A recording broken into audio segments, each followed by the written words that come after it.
Hello, very good morning to you. You are welcome to The Big Issue. My name is Selorm Adonoo. The show is live and interactive, and you can join us via our WhatsApp line 020-444-7033 or 0549-986-996. We are on 97.3 City FM and, of course, on Channel 1 Television. We are also on our socials, and we'll be happy to have you with us throughout the program. There are two key issues we are looking at this morning. First has to do with a religious and legal matter. The Wesley Girls High School is being involved in a matter with a lawyer who is a Muslim, and it's become a Muslim rights matter against the school. Should I call it a constitutional right matter versus Wesley Girls? The matter is that the lawyer is gone to court asking the court to declare as unconstitutional some practices of Wesley Girls Senior High School. That is, according to the plaintiff, or the allegation is that in Wesley Girls, Muslim students are not accorded the full freedom to practice their religion, in the sense that they are prevented from fasting and they do not have the freedom to even pray. Whether that is true or not is a matter the court will come to, but these are the allegations the plaintiff is put before the High Court and the Supreme Court, and the Supreme Court is to interpret and make a determination. We want to look at this, of course. We know it's in court, but there are various facets of this. This is Wesley Girls, but we're having a general discussion on the subject. How should this matter be looked at? We've lived in harmony over the past several years without any indication of unhappiness from any quarters. And the question is, how should it be? A missionary or missions put up schools to train people along a certain line, morally, religiously, ethically. And so does it mean that once an external person or anybody who enters the school tacitly agrees to those rules and regulations of the school? The other dimension is that the school receives public funding. And so where does that leave the school as one run by missions, the state? It's a very delicate discussion we're having this morning, and we hope to make some headway with that. Also, later on in the program, we'll go to Parliament. We'll be in Parliament. The minority leader has been referred to the Privileges Committee, or the Committee of Privileges, by the Speaker of Parliament. What does this mean for Afenyomarkin? The Speaker of Parliament, who made a referral, provided some terms of reference, including ascertaining the facts of the matter. The matter is that Afenyomarkin, who was on the ECOWAS Parliament, or Ghana's delegation to the ECOWAS Parliament, this time round was removed as a member of the delegation. The thinking or the explanation was that that role was reserved for deputy leaders, and that Afenyomarkin is no more a deputy leader, he's a minority leader, and so he doesn't have to be there. And that the ECOWAS Parliament is quite strict on female representation. And so Patricia PJ, who is the deputy leader of the minority, was replaced or was substituted for him. Of course, she has declined it. And so when they went to the Parliament, Afenyomarkin, or they went to meet Afenyomarkin there, he went there on his own, and we understand it was an embarrassing situation. Ghana's delegation was nearly not sworn in. When they came back to Parliament, Majority Leader, who is the leader of the House, thought the action or conduct of the Minority Leader was embarrassing and contemptuous of Parliament, and so asked for him to be referred to the Committee of Parliament for appropriate sanctions to be meted out to him. Speaker says prima facie case in respect of contempt is being brought up against him, or is being established against him, and so the referral was made. We are yet to see how that goes. But three options, or three things that may happen. He may just be reprimanded, he may be suspended, or he may be expelled from Parliament. We don't know which one will happen, but the nature of this Parliament is interesting. The NDC, which holds the majority, indeed, an absolute majority, two-thirds majority, dominates every committee, and work at the Committee of Privileges is based on that same representation. And in the end, it may come down to votes. We don't know how it will be. But of course, yesterday, at the funeral of the late former First Lady. We also have Penny Markin and Mahama Yariga happily conversing and chatting and nodding their heads. What does that mean as well? We'll get to that. Also, Kpandai sits on tenterhooks. A court is asked for a rerun of that election. This member of parliament, is he still an MP or he loses his seat? Speaker says not yet. There should be 7 days after a decision from the court. And so we are waiting for that. What does that happen? Of course, you understand it's appealed and it's also filed a stay of execution. Will Speaker go ahead after 1st of December to declare the seat vacant? And will the Electoral Commission organize a rerun? What happens if a rerun is conducted, somebody else wins, and then Mr. Nyindam wins the rerun, or no, I mean wins the court case? Where would that put us? So it's an interesting discussion, so we'll look at all of that. So this is our show for this morning. I'll take a short break. When I return, I will provide you some updates, introduce my guests, and then we'll hit the ground running. Don't go away.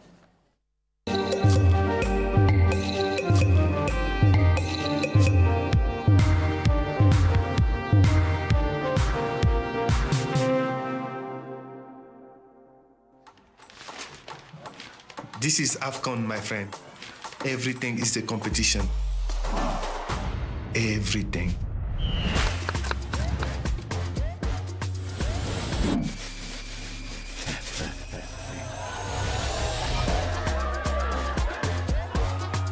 Join our family for AFCON Morocco 2025 from 21 December to 18 January. Available on DSTV and GoTV. Christmas, my favorite time of the year. This festive season, Volta Serene Hotel invites you to experience the magic of Christmas and New Year like never before. From 20th of December to the 1st of January, step into a world of joy, music, laughter, and celebration. We begin on the 20th with a soulful carols night, filling the air with warmth and melody. Then, on 23rd and 24th of December, arrive in style as we welcome you with fresh coconut and local treats. Christmas Day brings pure delight, exciting moments for kids, relaxing escape for adults, and an elegant all-white dinner under the stars, crowned with a spectacular fireworks display. On Boxing Day, embrace culture and rhythm, from picnics and traditional dance to an unforgettable high life and old school night. As the week unfolds, enjoy movie night, live music, karaoke, and endless fun, until we welcome 2026 with a breathtaking fireworks show on New Year's Eve. Special Christmas packages starting from 4,050 for individuals, 5,250 for couples, and 8,900 Ghana cedis for a family of 4 for 2 nights. Call or WhatsApp 0541 539 867 or 0362 025 243 to book your experience today. Volta Serene Hotel. Feel the serene touch. This Christmas Eve, skip the ordinary and step into the extraordinary. Welcome to the Situation All White Party 2025, where the music never stops, the energy never drops, and the fun never ends. Celebrating grand style with great music, irresistible food, and an atmosphere that screams good vibes only. Date 24th December 2025. Venue Good Park near the Accra Mall. Time 8 p.m. till late. Dress code, it's an all-white affair. Get ready for electrifying live performances from Kofi Kinata,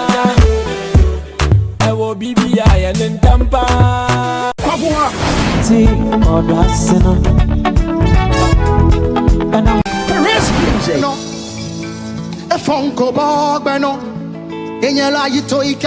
Inchin Chin Band, and DJ Mingle.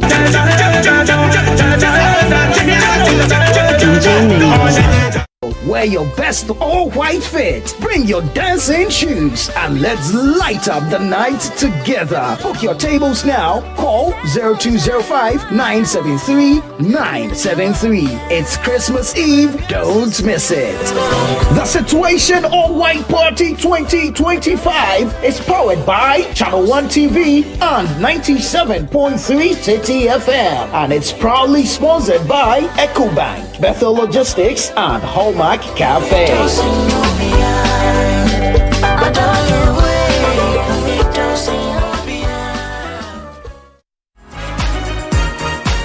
This week on The Upside Down Show, we uncover a story of pain, regret, grace, and revelation. Selorm Adonoo sits with a man who spent more than 2 decades in prison for an offense he did not commit. How did you find yourself in prison? I met a friend who happened to be a police officer. He took us to a place where the car was parked. Right. And then he said, this is the car What car was it? Then it was even a taxi cab also. Okay. He brought a car number plate and he asked me to replace that number plate on the car. Out of panic or whatever, he just disappeared. He was wearing a smock and suddenly the smoke fell down. He shares his unbelievable journey and even brings his special greetings from evangelist Mama Pat. I'm bringing greetings also from our sister, Patricia. She's also doing well now. You saw her? Oh yeah, by the grace of God. The from day the you came out and you saw the sun, when you stood out of the Selorm prison, where were you going? What came to mind is that from hell to heaven, darkness to light. One day you win. One day you win. One day you win. One day I hear you. Make a date with us this Sunday at 7 p.m. on Channel 1 TV for a thought-provoking conversation you won't forget.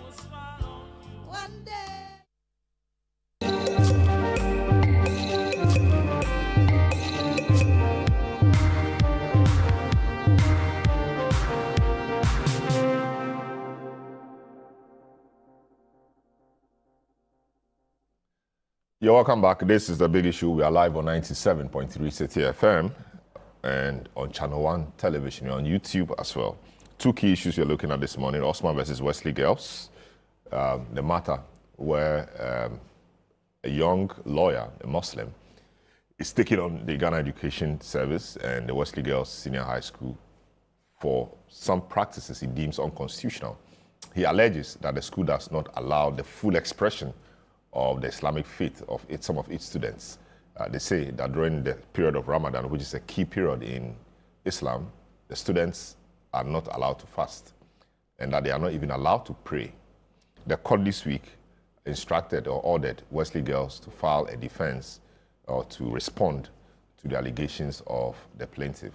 The Attorney General kind of supports the school, but the Education Minister says nobody's rights will be trampled upon. So it appears as an interesting legal matter. But of course, the matter is in court. We are discussing it generally. We've lived together for centuries as Muslims and Christians. And where are we going with this? What should the conclusion, or what would the conclusion mean for Ghana's educational system? And 8 out of 10, when you look at the top schools in Ghana, those will be missionary schools or mission schools. What does that mean for people of other faiths? Can they attend those schools and still practice their faith? Does the fact that you go to those schools mean that your faith must be on hold whilst you are in the school? I mean, what can the state do? A lot of these schools have public funding. What does that mean as well for those schools? These are the matters we'll be dealing with. Also, Parliament. We'll go to Parliament. Minority Leader has been referred to the Privileges Committee.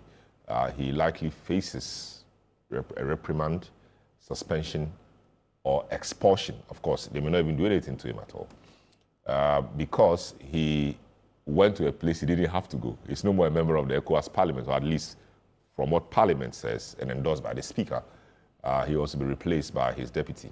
But when the delegation went to the Parliament, Afenyomakin Osahini found himself there and he insisted to be sworn in as a member of the Parliament. Indeed, he is the 3rd Speaker of that Parliament, Deputy Speaker of that Parliament we hear. But what does that mean? Does it mean that your nation or your country cannot take you out, or it must be voluntary? It must be voluntary resignation from that house. We will want to understand all of this today. And what implication does that hold for Ghana's Parliament should the minority leader be expelled on these grounds? Also, the people of Pandai are on tenterhooks. The courts want that election rerun. This member of Parliament in that area, or for that area, Martin Indam, is appealed the decision filed a stay of execution, we understand. And so, Speaker says we have to wait for some time before declaring that seat vacant. We'll see what the implications of that declaration or otherwise will be, given all the angles we will discuss today. Now, let me provide you some update. Now, the Supreme Court has directed or ordered Wesley Girls Senior High School to formally respond to allegations that it bars Muslim students from practicing their faith. The directive follows claims filed by private legal practitioner Shafic Osman, which the court says forms the core of the constitutional challenge before it.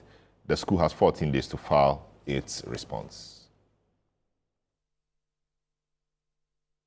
Plaintiff Shafic Osman alleges that Wesley Girls Senior High School enforces policies that bar Muslim students from observing their religious practices, including fasting and prayer, and compels them to participate in Methodist worship because the school is owned by the Methodist Church. He argues that these actions amount to systemic discrimination and violations of religious rights. During Tuesday's sitting, the Attorney General applied to withdraw and replace an earlier statement of case, although the panel, chaired by Justice Gabriel Scott Foreman, granted a request. The bench raised concerns that the amended document still failed to address the core factual allegations. The court therefore ordered the first defendant, the Board of Governors of Wesley Girls High School, to respond directly to the specific claims. The panel noted that the allegation that the school prevents Muslim students from practicing their faith is particularly serious and requires clarity. Meanwhile, the Supreme Court has also granted permission to Democracy Hub to file legal submissions as amicus curiae, but only after all parties have filed their respective documents. Yeah, so the Ministry of Education has meanwhile cautioned that it will not tolerate any infringement on students' rights to freely practice their religion. Addressing Parliament, Education Minister Haruna Idrisu said renewed concerns over alleged discrimination at Wesley Girls underscore the need for schools to uphold the rights of every Ghanaian child, regardless of religious background. That there is some ongoing debate on restrictions on Muslim students in Wesley Girls, which conflicts with international human rights standards and even standard expected of us in Ghana's constitution under Article 33(5) and 26(1) of the constitution. And then to assure our colleagues that we have a duty to uphold the rights of every Ghanaian child and to uphold the rights of every Ghanaian citizen. No right is divisible, and that we will not countenance any action by any person to deny any Ghanaian girl the opportunity to profess or practice any religion. The debate continues to intensify as the Ghana Catholic Bishops' Conference and the Christian Council of Ghana have defended the right of mission schools to preserve their religious identity. In a joint statement issued on Tuesday, November 25, the two bodies addressed growing public concern over whether non-Christian students, particularly Muslims, should be allowed to fully observe religious practices in such schools. They stressed that their position rests on protecting the legacy of institutions they have operated for more than a century. Separately, the Methodist Church of Ghana has dismissed suggestions of religious discrimination at Wesley Girls Senior High School. Mind you, the Wesley Girls Senior High School is a Methodist school. The Methodist Church insists the school's traditions are lawful, inclusive, and essential for maintaining discipline. In a statement dated Friday, November 28, the church acknowledged reports of a Supreme Court suit, that is Shafic Osman versus the Board of Governors, Attorney General, and Ghana Education Service, but said it is yet to receive official notification. It added that steps are being taken to obtain court documents for its legal team. The church maintained that portraying the school as a public institution engaged in discriminatory practices is inaccurate. Founded in 1936 by Harriet Wrigley, Wesley Girls says its mission has always been to develop the intellect, character, and skills of the girl child without discrimination. So this is the matter we have before us. My guest this morning, Isaac Boama Nyako, the Honorable Member of Parliament from the Fia constituency in the Western region. Professor Epieje Itua who is, of course, Professor of Law at the University of Ghana School of Law. We have Apostle Emmanuel Oakley, who is a Ghana Pentecostal and Charismatic Churches Council General Secretary. And of course, Andrew Apia Dankwa, Head of Legal of the United Party. We'll have Hamza Suwini, who is Legal Counsel for Shafic Osman and a member of the NDC Communications team, join us later in the show. Of course, we'll have a few other persons from the Ghana Education Service weighing in later in the show. But for now, good morning, gentlemen. Welcome to the program. Good morning. Good morning. Yes, let me start off with Professor Kojo Apjetua. He has been teaching law for a long time. He is a human rights legal luminary. It's safe to call him that way. And see what he thinks about this whole thing. Hello, good morning, Prof.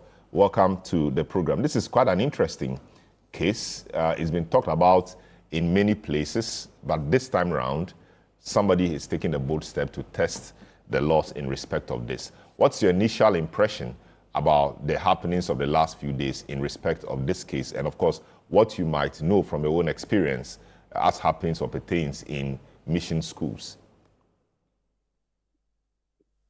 Good morning, Selorm, and thanks for having me. Yeah, the case raises very interesting issues that I think we need to look at it objectively and from a dispassionate perspective so that we will not let sentiments overrule or influence the outcome that we have. So we have on one hand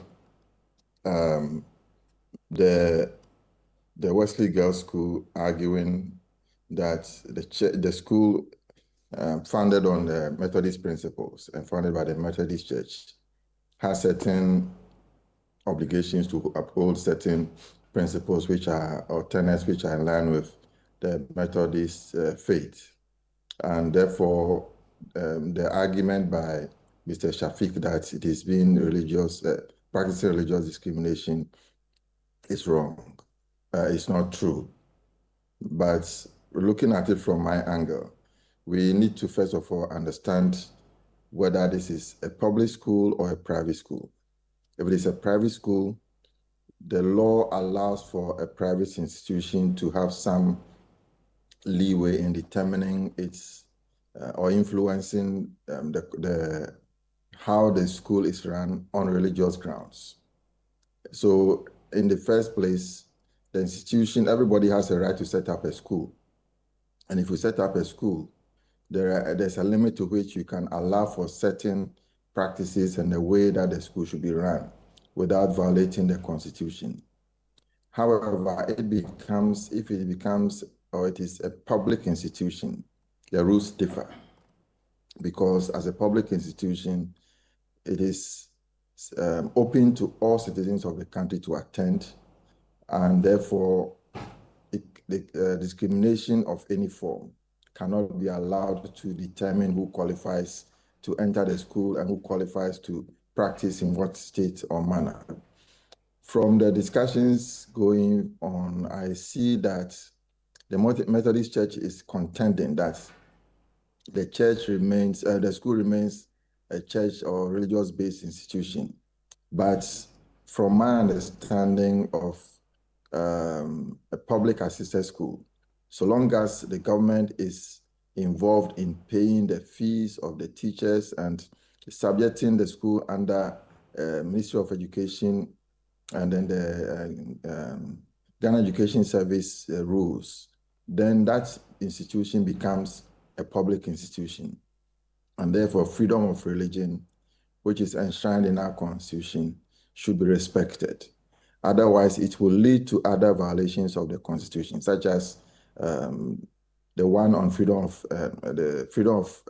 against discrimination, and then equality before the law. And then also even in the context of freedom of expression.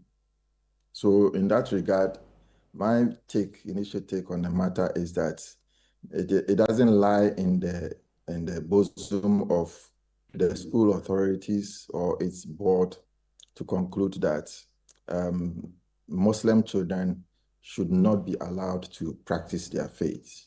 I think that it cannot be a full-scale enjoyment of everybody's freedoms because there are competing interests here. When you talk about freedom of religion, it is about the freedom that somebody has to profess his or her religion. And so one cannot use a public institution to limit somebody's right to enjoy the freedom.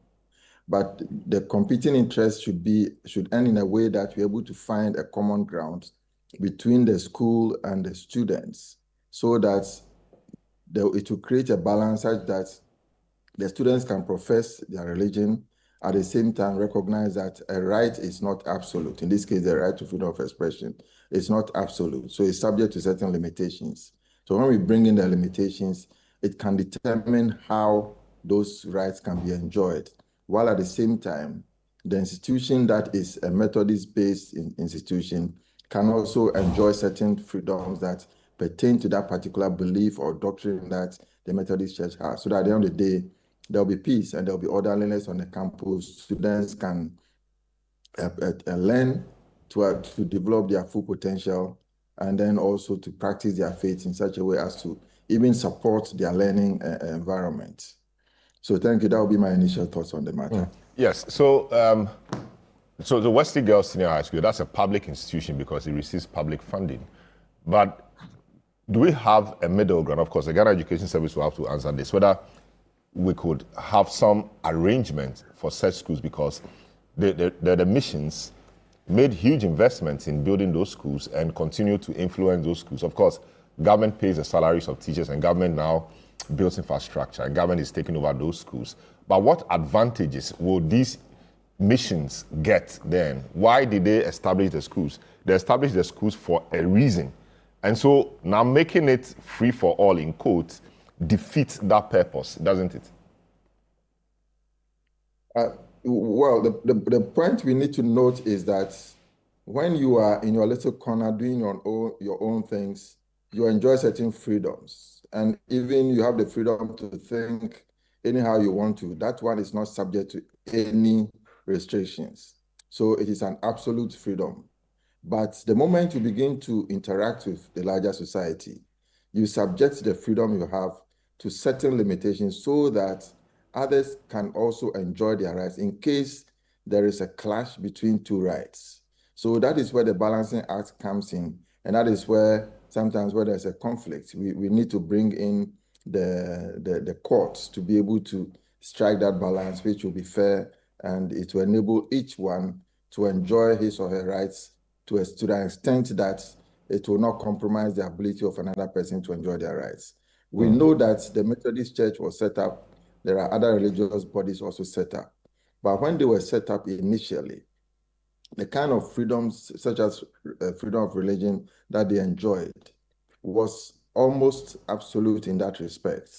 But the moment that interaction comes in, where you open up your school to government involvement, and when you open up your school to admit other students from other faiths, you compromise the almost absolute freedom that you used to enjoy. And so that is what the Methodist Church needs to recognize and to make sure that while it is not to say that their rights should be completely curtailed, and therefore there shouldn't be any room for the practice of Methodism and so on, it should also recognize that other citizens have the right to enjoy their freedoms. And that is clearly stated in Article 12.1, for example, of our Constitution.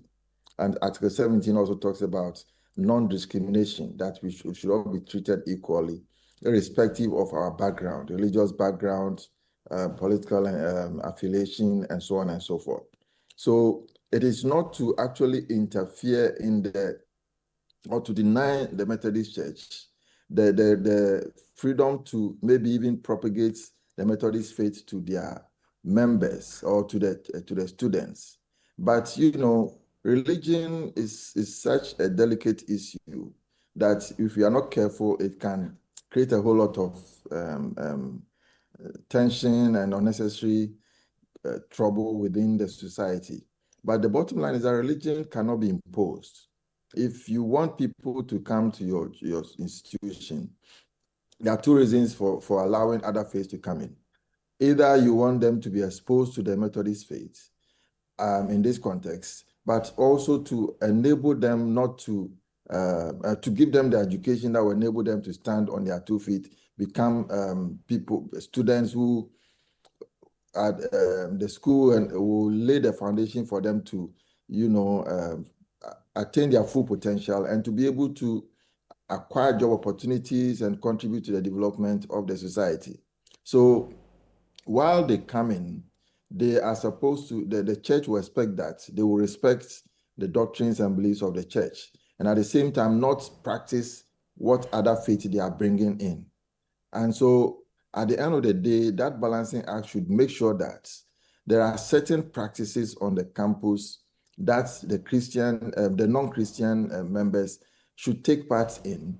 But also when it comes to certain specific fundamental practices of the non-Christian students, they should also be given some room. And through that, they will be able to create that tolerance and respect for each other's freedoms in such a way that it can create that enabling environment on the campus for students to enjoy their rights and freedoms. Very well. Let me come to the Honorable Isaac Buamanyako. This is quite an interesting one. We've lived together in harmony. Schools, missions have run schools, government is taking over those schools, etc., etc. What are your initial thoughts about this particular matter? Right. Thank you very much, Selorm, and a very good morning to our cherished viewers and the good people of Efia constituency. And good morning to my brother. It's been a while. Yeah, long time. He's in his Liverpool element. Yeah, Liverpool's in crisis. Probably ready. Crisis. Selorm, it's very interesting reading and hearing of this development regarding a suit against Wesley Girls. And I've been listening to some commentary around it, either by legal people or ordinary and legal minds, as to what is the real motive of the suit and what will be its effect on our educational system in this country. Because we've been in this country for quite some time now. The churches have played a significant role in enhancing education across this country. And so where you have major developments like these that try to push the churches or the missionary schools into a point where it's as if we are having a religious conflict, then it becomes a bit worrying. From the legal point of view, of course, someone is challenging the legitimacy of a school to either impose a religious belief on certain individuals who are not of the same faith, and wants the Supreme Court to make a declaration that it is an infringement on the fundamental human rights of those people to practice their faith. But then again, if you listen to the Attorney General, when you read the Attorney General's position, which seeks to side, of course, the Attorney General is a party to the suit and would have listened or looked at the intent of the suit and is of the belief that Wesley Girls have a right to do what they are doing, basically. But I'm looking at it from a pure personal point of view, because I'm a born Presbyterian, okay? I went to Addis Adel College, which is an Anglican school. And in Addis Adel College, you have various kinds of people coming to that school. We had Muslims there, we had atheists there, we had Hindus in Addis school when I was in Addis Adel College. But then the school had its own guidelines in terms of how we do things religiously. So typically on a Sunday, everybody is marched to the chapel. you go and do your Anglican service. Whether you like it or not, you have to sing the hymns. And then when we finish the church service, everybody goes.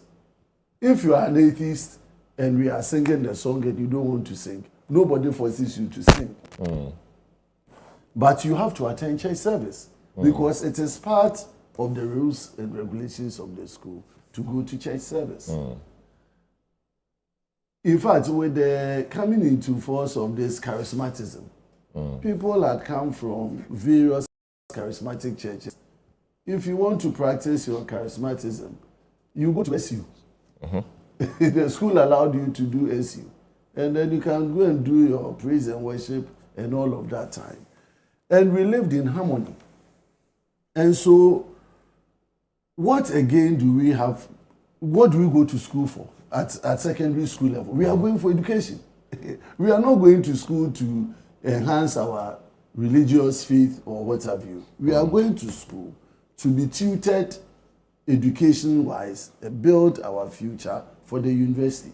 But the character is also important, and religion plays a key role in shaping character. But the fundamental point is that we go to school to learn. To learn.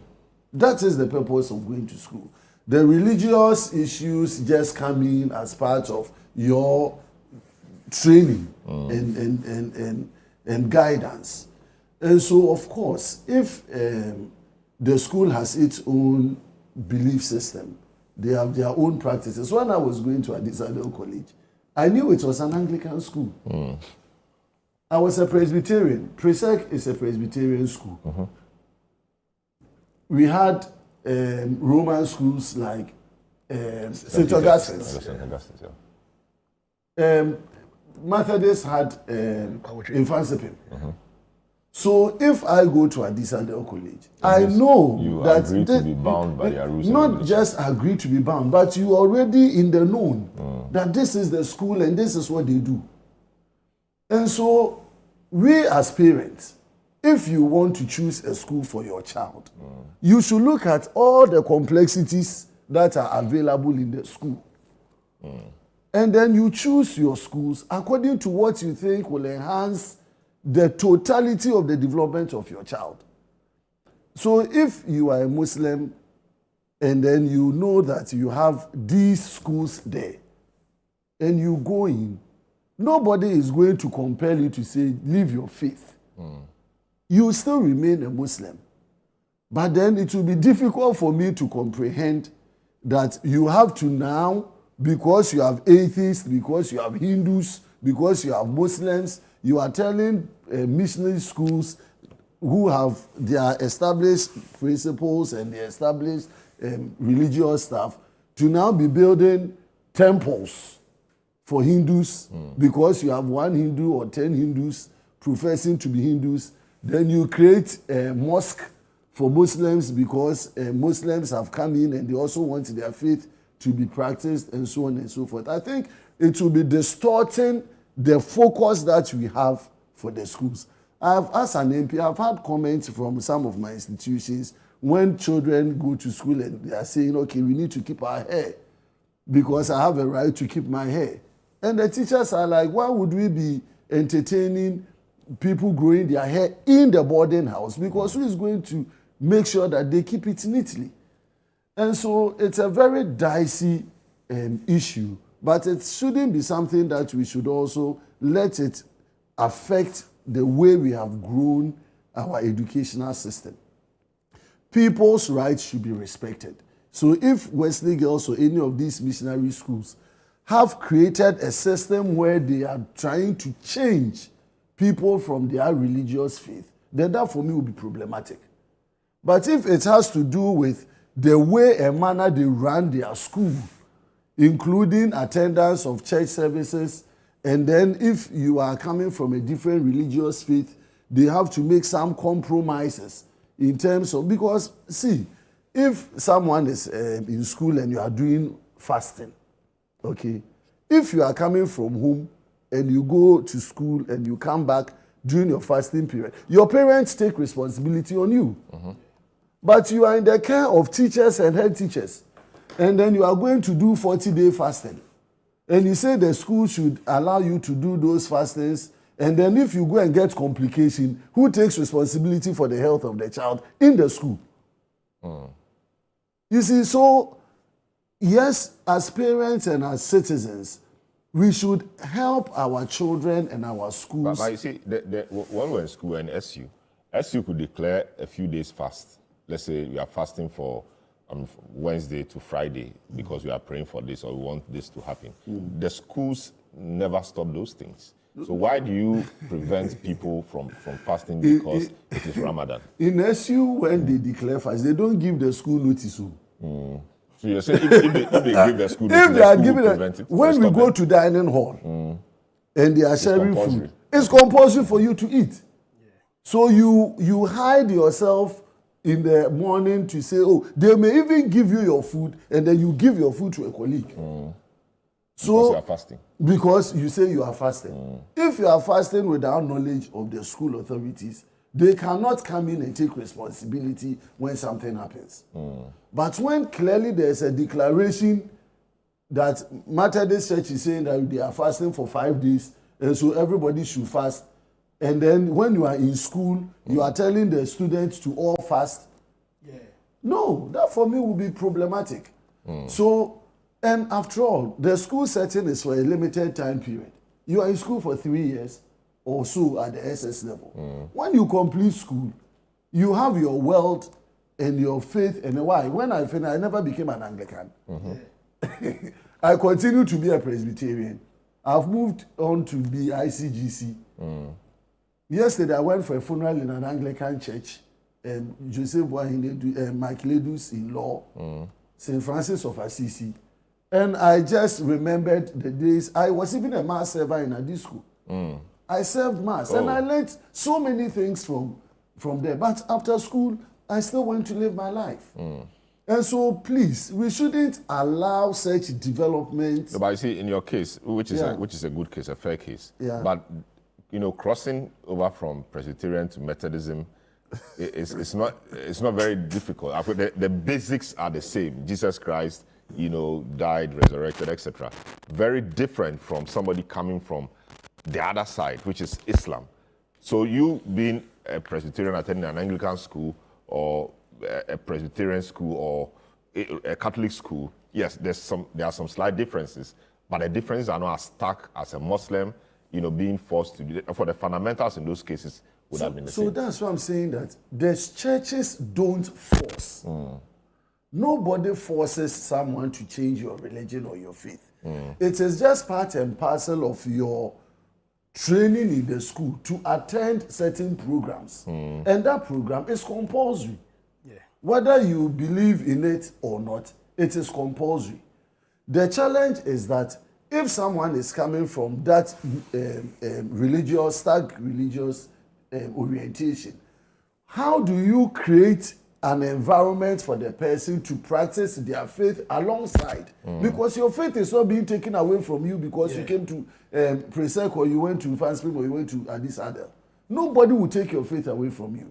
But if you are supposed to pray 5 times a day, and 6 o'clock is your morning prayers, and you are supposed to sleep at 6, and wake up in the morning, wake up at 7 o'clock, you are saying that because of your faith, they should wake you up and go and pray at 6 o'clock.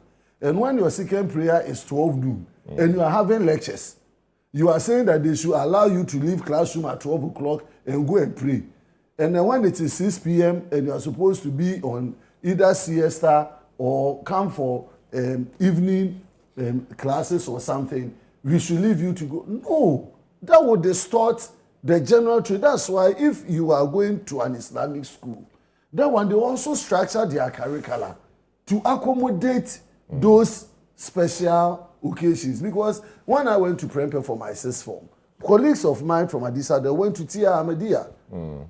And when they went to Tia Ahmadiyya, they enjoyed the school because every Friday was virtually a holiday because they have to break school at 12 o'clock and go and do their service, and they don't have serious business on Fridays. So they will call me in Prempe and tell me, Joe, you're poor school. But I'll be in class. In those schools, were they prevented from worshiping on Sundays? The school made room for them to worship on Sundays. Exactly my point. But that is because the school have looked at their enrollment over time. They know the number of people who are non-Muslims who come in, and they know that for us to live along and allow them to also, because when people come to school, you also have an intention that they are coming to create relationships. So yes, of course, if for example in Addis Ababa College during my time, you had admitted students out of a population of let's say 5,000 students or 4,000 students, you have Muslims of about 1,000 students, and they are making a case that we need one classroom to pray. With a dialogue or the school would have looked at it as, okay, though you need 5 days, 5 times to pray, they can accommodate afternoon break or something for this population and so on and so forth. But if you want to look at every individual's background and religious interest and say that at the secondary school level, this is where we are going to enforce fundamental human rights for people to practice their faith, as if we are going to school only to go and do religion. It is not for religious purposes that we go to school. And so my submission is that the schools cannot, and they have not, from what I know, compelled anybody to switch their faith. I see. The point is that this is how we run our school. You are entitled to come to the school, but every Sunday, sorry. Whether you believe in the church service or not, you go to church. That doesn't amount to forcing No. your religious practice. No, because when you go to church, why? When you go to church and they preach, do you take everything that your pastor says? But if I go every day, at least I'll be hearing 1 or 2 things. I may not intend to be convinced. In fact, it even helps you.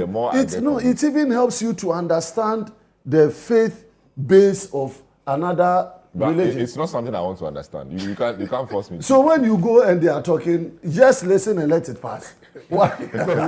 No, you just go do your 1 hour church, and then there you go. Andrew. All right, so Mr. Haitu Chega, who is a former Director General of the Ghana Education Services, on. I'll speak to him briefly. Of course, Apostle Emmanuel Okule, who is the GPCC General Secretary, is also on. I'll get to him in a minute. But Council Andrew Apia Dankwa, I mean, it's an interesting debate or discussion.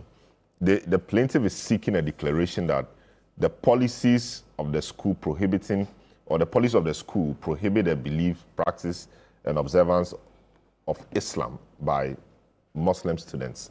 And that is in contravention of the Constitution, specific provision of the Constitution they've mentioned. If you model the school such that it becomes difficult for somebody to manifest or practice his religious faith, that is, in favor of another religion. That is, in essence, forcing a certain religious faith on that person. Is that not the case? Yeah, so, Ellen, wish you yourself a good morning. My friend here, and a good morning. I understand today is James' birthday. Yes, so he's the president of the land. Yes. So yes. Happy birthday! Oh, he's very young. He's very young. But the way you remember the president's birthday, 29th March is the birthday of Nana Akufo-Addo. Yes, so he remembers. 29th March, 7th October is the birthday of Bawumia. Okay. That's what I know. And 8th December is the president of Kufuor. And 3rd October is the birthday of Alan Johnson. So let me wish His Excellency happy birthday, and also take this opportunity to wish Christabel Ofoku-Kwarteng a happy birthday. She's privileged to be sharing the same day as the president. Okay. Well, so my personal view is that this issue is not about Christianity versus Islam. I don't think this issue is about Christianity versus Islam. I think that this issue is one that is a commitment to rights as against restrictions. It's about the Constitution against tradition, is about the Ghanaian child versus institutional powers. That's my personal view. Now, you see, when you read our constitution, and I think the directive principle of state policy, I think Article 35(5). Now, the people of Ghana, when we talk upon our constitution, this constitution set an agenda for ourselves. And one of the agenda is a political objective. And the 35 says that the state shall actively promote the integration of the peoples of Ghana and prohibit discrimination and prejudice on the grounds of place of origin, circumstance of birth, ethnic origin, gender or religion, creed or other beliefs. I think the constitution is clear on that. Also, like my learned professor said, I was privileged to have been elected by Prof. Itua. Very solid. Like he said, and I must state that I agree for this with his position on this. Now, who is even representing Wesley Girls? Attorney General. Why would Attorney General? No, but they've been ordered to file their response. Yes, so. but it's the Attorney General that is representing Wesley Girls, and Attorney General is representing Wesley Girls because Wesley Girls is considered to be a public institution.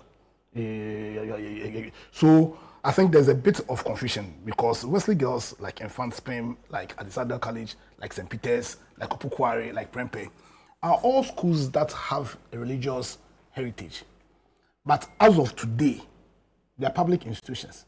And they are public institutions like my own school, Achimota School. Because when you go into the history of education in this country, there was a time when the entire GES budget went to Achimota School because they were a government school. And then the Methodist Church took care of their schools, Presbyterian Church. But then there was a period in our history where GES decided to rope in all these institutions and essentially make them public institutions. You understand? And so because of that, because they are public institutions, then you cannot use that religious heritage to restrict any child in Ghana. You understand? Also, beyond what the Constitution says, I think we must have regard to what the Child's Act says. The Children's Act. And I think that the underlying principle, you understand? Principle. Exactly. That says that when you're taking any decision about any child, then the most important decision is what is in the best interest of the child. I think that must be very critical here. And to understand what is in the best interest of the child, the Children's Act went further to then state the rights that children have. So beyond the general rights the Constitution has given us, rights to religion, the Children's Act then went further to give rights which are specific to children. I think one of those rights is the right for the children not only to practice their religion, but even to share their opinion in the children. I mean, when you read Section 3 and Section 11 of the Children's Act, a child has a right to practice their own religion. You understand? So I think that an appreciation of this must be the basis for which we make this analysis. For me, it's not about religion. We want to develop the children. We want to develop them not just in terms of their head, but also want to develop them in terms of their heart and their hands. And so you're right when you're saying that, when you said that the focus of our education is not just about developing the intellect, but also developing the character. Yes. And that's why we have a peculiar education system that you struggle to find anywhere in the world. The fact that our public schools are generally boarding schools. Now, if that's the case, that means that the focus of the schools is not just what they do between 8 and 2 o'clock, but what do they do beyond the 2 o'clock? At the 2 o'clock.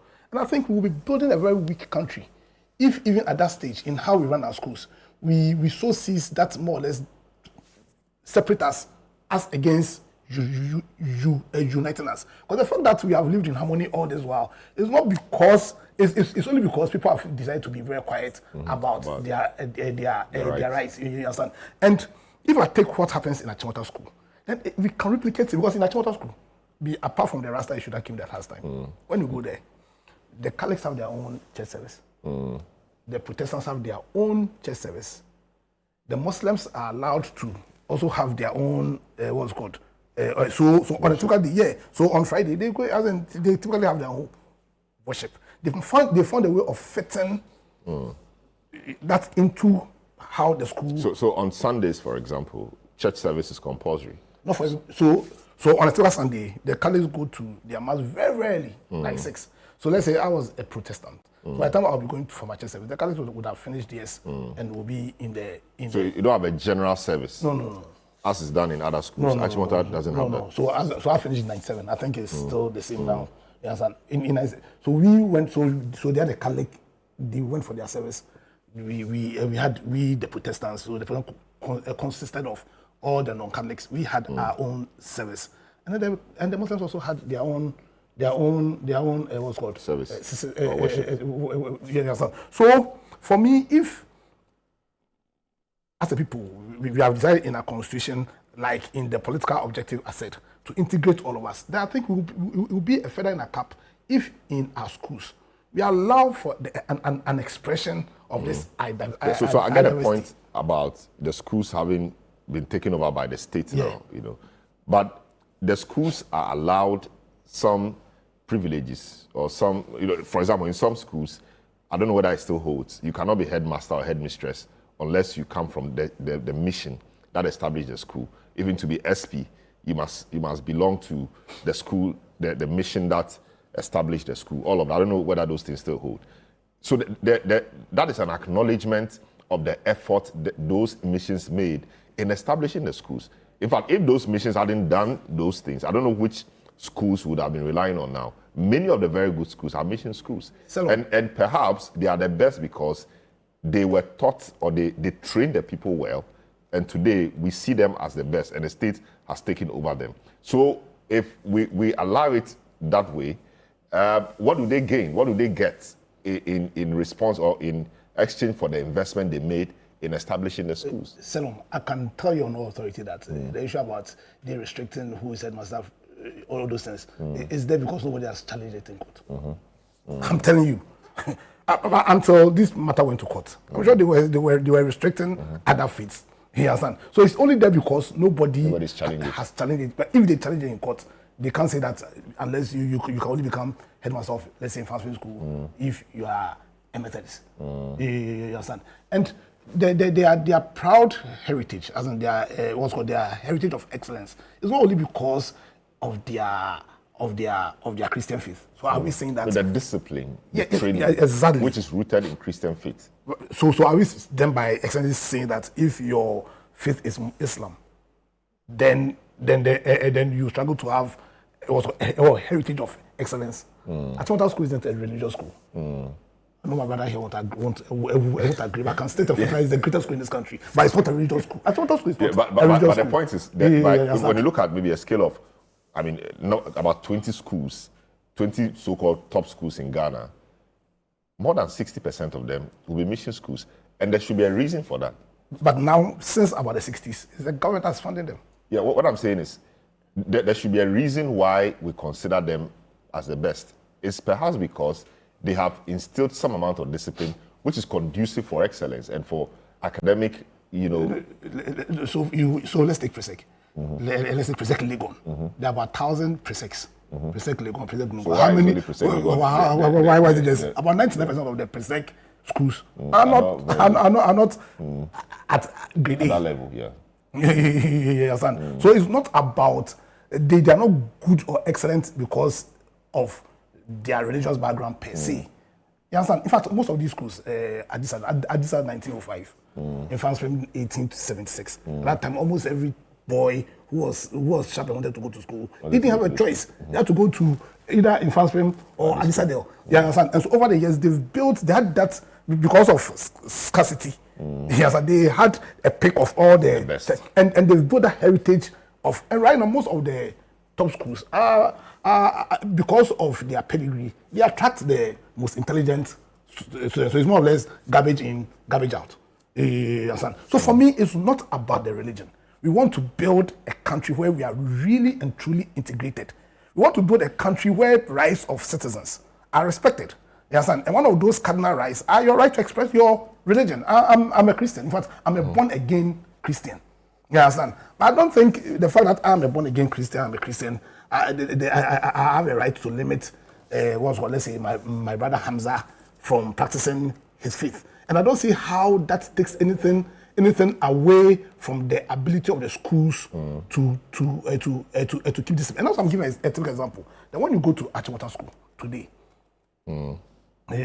they found a way of allowing an expression of all these religions, and yet discipline hasn't broken down. Yes, the schools shouldn't be seen to be restricting people's expression because then they'll be discriminating. Yes, and then they'll be flouting Section 8 of the Children's Act, which says that the children should be allowed to develop in dignity. So if I can't express, I can't pray. You understand? If let's say I can't pray only because I find myself, what kind of information are they telling my young mind? And that's why I said that in analyzing this issue, I think the most important thing is Section 2 of the Children's Act. What is the best? Because the fasting issue has been brought. For me, my question when it comes to just the fasting issue, that in periods of Lent, because we also know that there is Lent. So when you go to Adisade College, there'll be Lent. When you go, what the schools do they allow them to fast?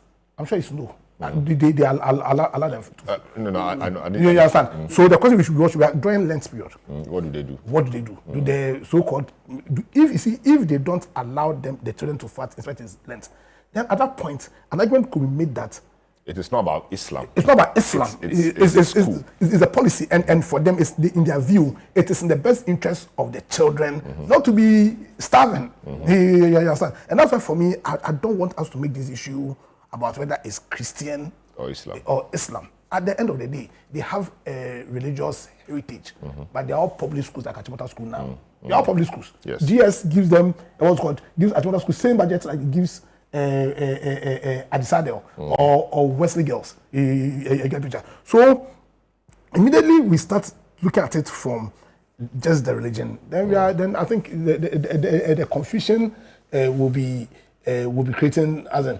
Let's look at this issue within the context of the Constitution and within the context of the law itself. Very well. Just a short one. You see, the Constitution makes provision for so many things, but it takes time for some of its implementation to crystallize.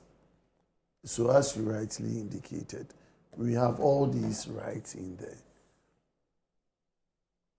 It takes some development over time to ensure that all these rights are put in place. So the question that one may ask is that at this material moment, are we getting to that point where these rights have to be clearly established? And I am of the candid view that we have even long gone past that stage.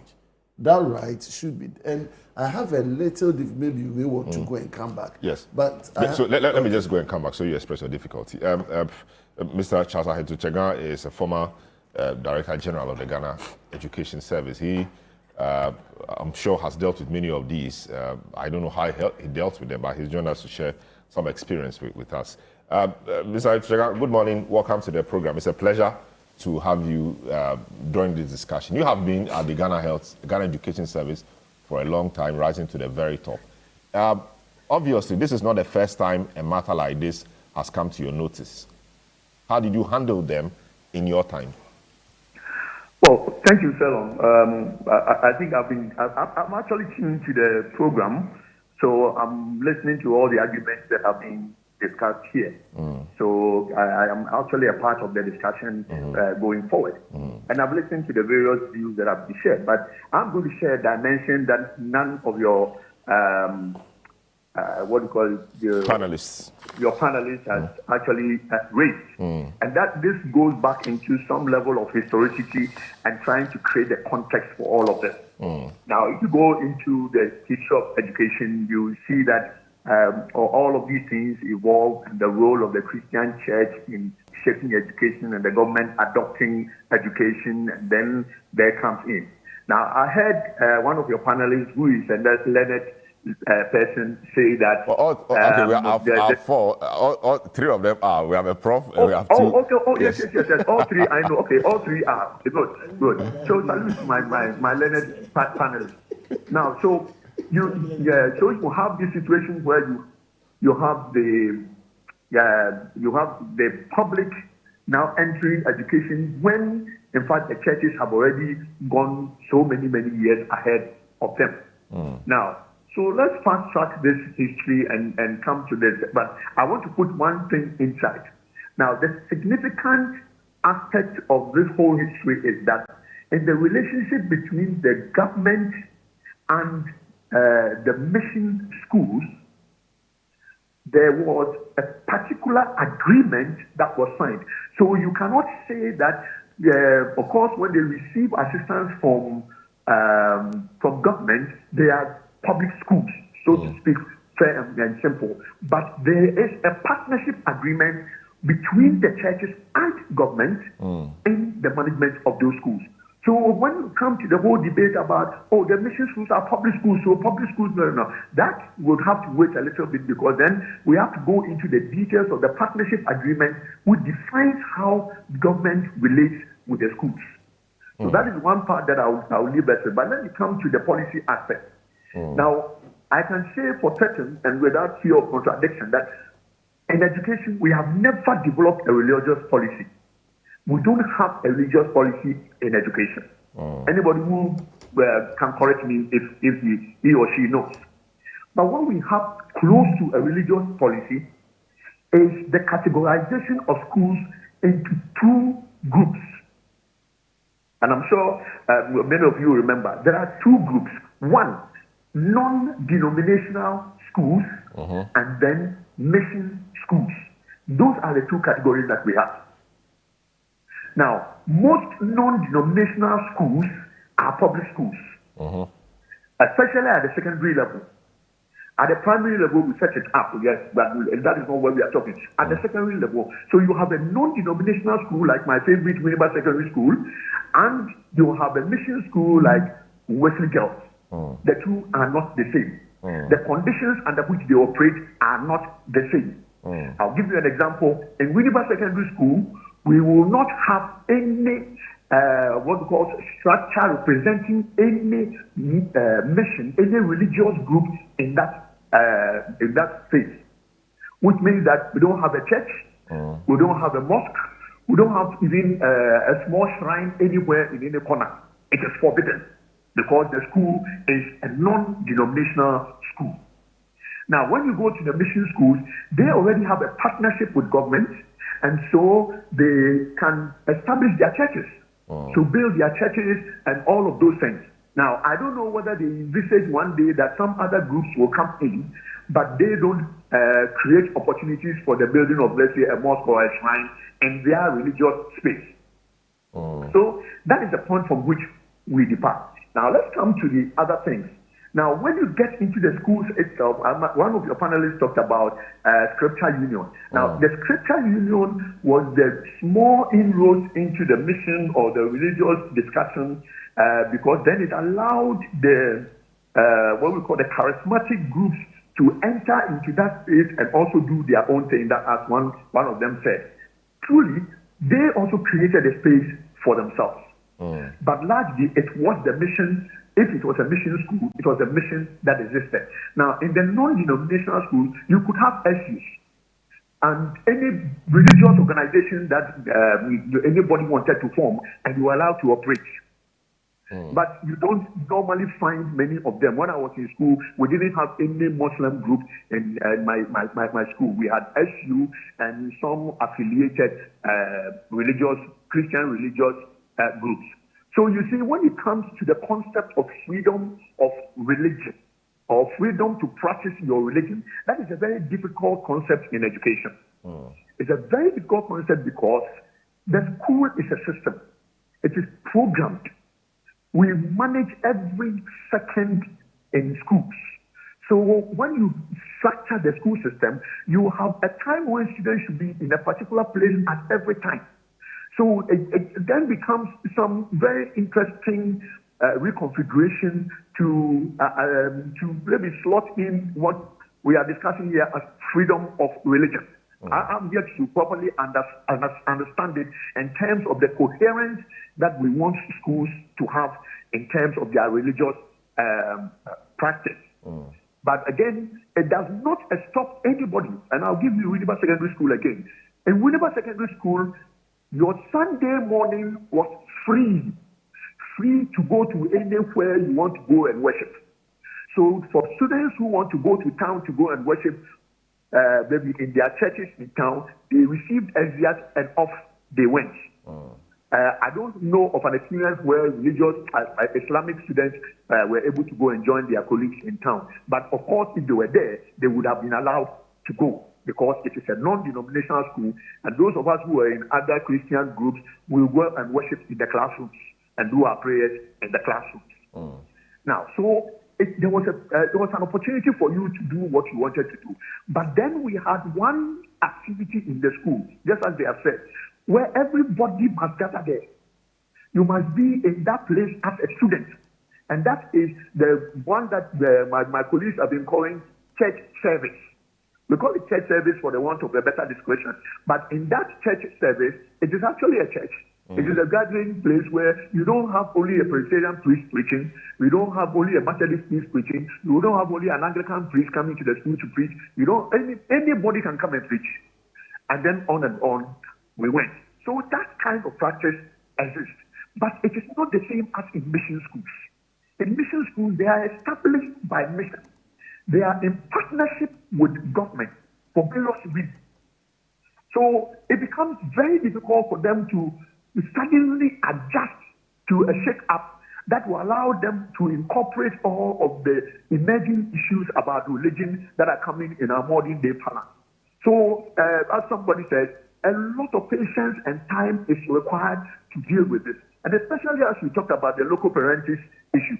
If you talk about local parentis, there's a huge responsibility on schools. You know, where you don't take the children for granted, and you don't do anything that you want to do with them. You must really be a parent for them in school. So you don't just allow them to do anything. If you observe that some group of people are fasting and they are seriously fasting, you will go in and question them, why are you fasting? Because you don't want a situation where a child will break down during maybe a morning assembly, or when girls are sitting down and doing their morning assembly, and then you go and realize that the guy has been fasting and she already has a problem with ulcer, and then it gets complicated. And then immediately parents will jump on the head of the headmistress, and then there's chaos. So those are things that we need to balance and appreciate with each other. But I can tell you one thing. My brother from my disco, I'm sure he remembers, that is the one situation that immediately shook the Ghana Education Service in relation to this whole religious discussion. That is when a student who did not go to service in the evening, and then when the master was coming around, we were in the classroom, when the master was coming around, the student jumped from either the second floor of the classroom block and landed and died. Now, that was a real wake-up call for us to begin to look at this situation. Well, we managed to talk about it. We also came up with this same brouhaha, and we managed to ensure it. But it has to state that even though there were Muslims or other religious faiths in mission schools, their situations have been very cordial. And none of them have resisted or announced or demanded that they wanted specific religious rights or rights to worship their religion, or even they were prevented from doing what was their religion. It has been harmonious all through this time.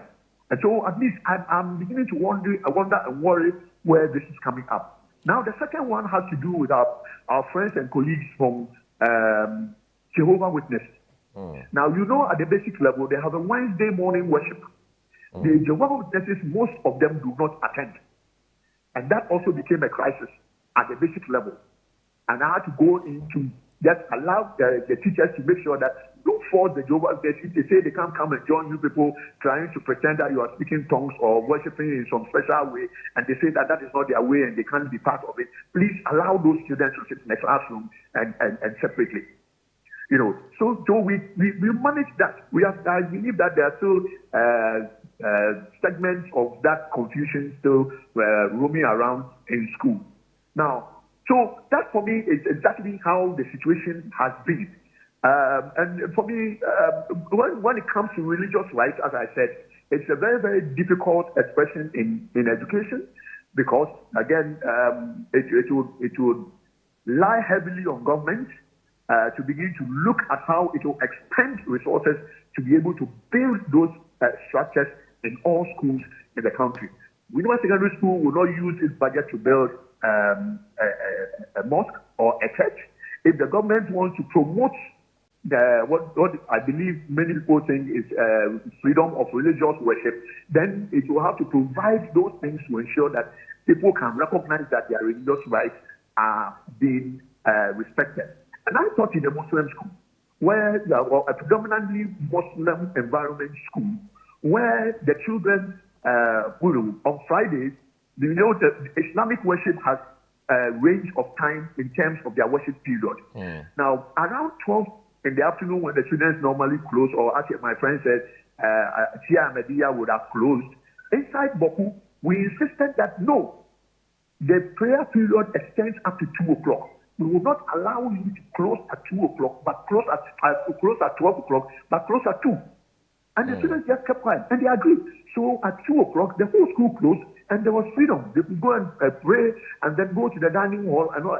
That meant that they would delay dining against those people who were not Muslims, who had to wait for them to finish their Friday prayers before all the school joins the Muslims to go and to church. So it's a very dicey situation when we begin to look at it. When we begin to literally insist on our specific rights of religion without looking at the school context, I think that the government must be ready to revise its 2026 budget and begin to put on the construction of structures for religious worship in schools to ensure that there's a real balance. Because I think that we are heading for something that would require a bit of a serious discussion.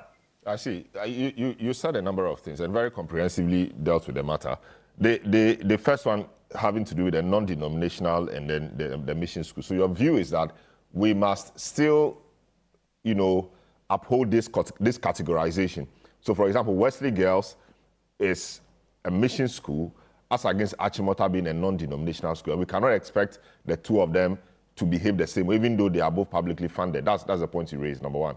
That's the point I raised. Number two, you raised a point about what pertains in Winneba Secondary School, for example. That's what you know. Of course, you've been GS boss, but you are familiar with Winneba for obvious reasons.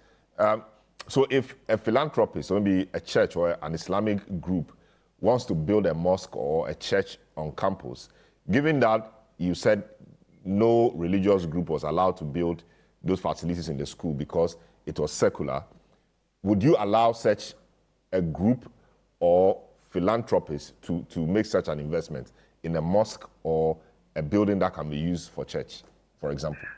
That matter came up to me when the Adisco case happened. And we had to discuss that. And my position, I still hold it. I say that allow the non-denominational schools to continue to be non-denominational schools. I cannot supervise the building of a church in University School. I would neither supervise the building of a mosque in University School. In fact, during that period, we were still going through the transition of colleges of education being under the Ghana Education Service when they were training colleges. So I was very upset when the principal of Accra Training College called a mosque to be built at Accra Training College, because I said that he had violated the non-denominational nature of most of our non-denominational colleges of education. Because when you do that, then you begin to allow specific interests to come and explore opportunities to create or deepen the kind of division that we are really talking about. So I say that let us allow the non-denominational schools to have non-denominational structures. Other than that, I would say that if you want to build a mosque, please, you must build a church. Or I will have to get somebody to come and build a church. Because there is no way we would have to tilt the balance in terms of the non-denominational nature of the school in the interest of any religion. I see. That's interesting. Very interesting points you raised. Now let me speak to the Apostle Emmanuel Okule, who is General Secretary of the GPCC. Hello, good morning, Apostle. Welcome to the program. It's a pleasure to have you. Yes, we see that this matter is not making your side of the divide or your side not particularly pleased.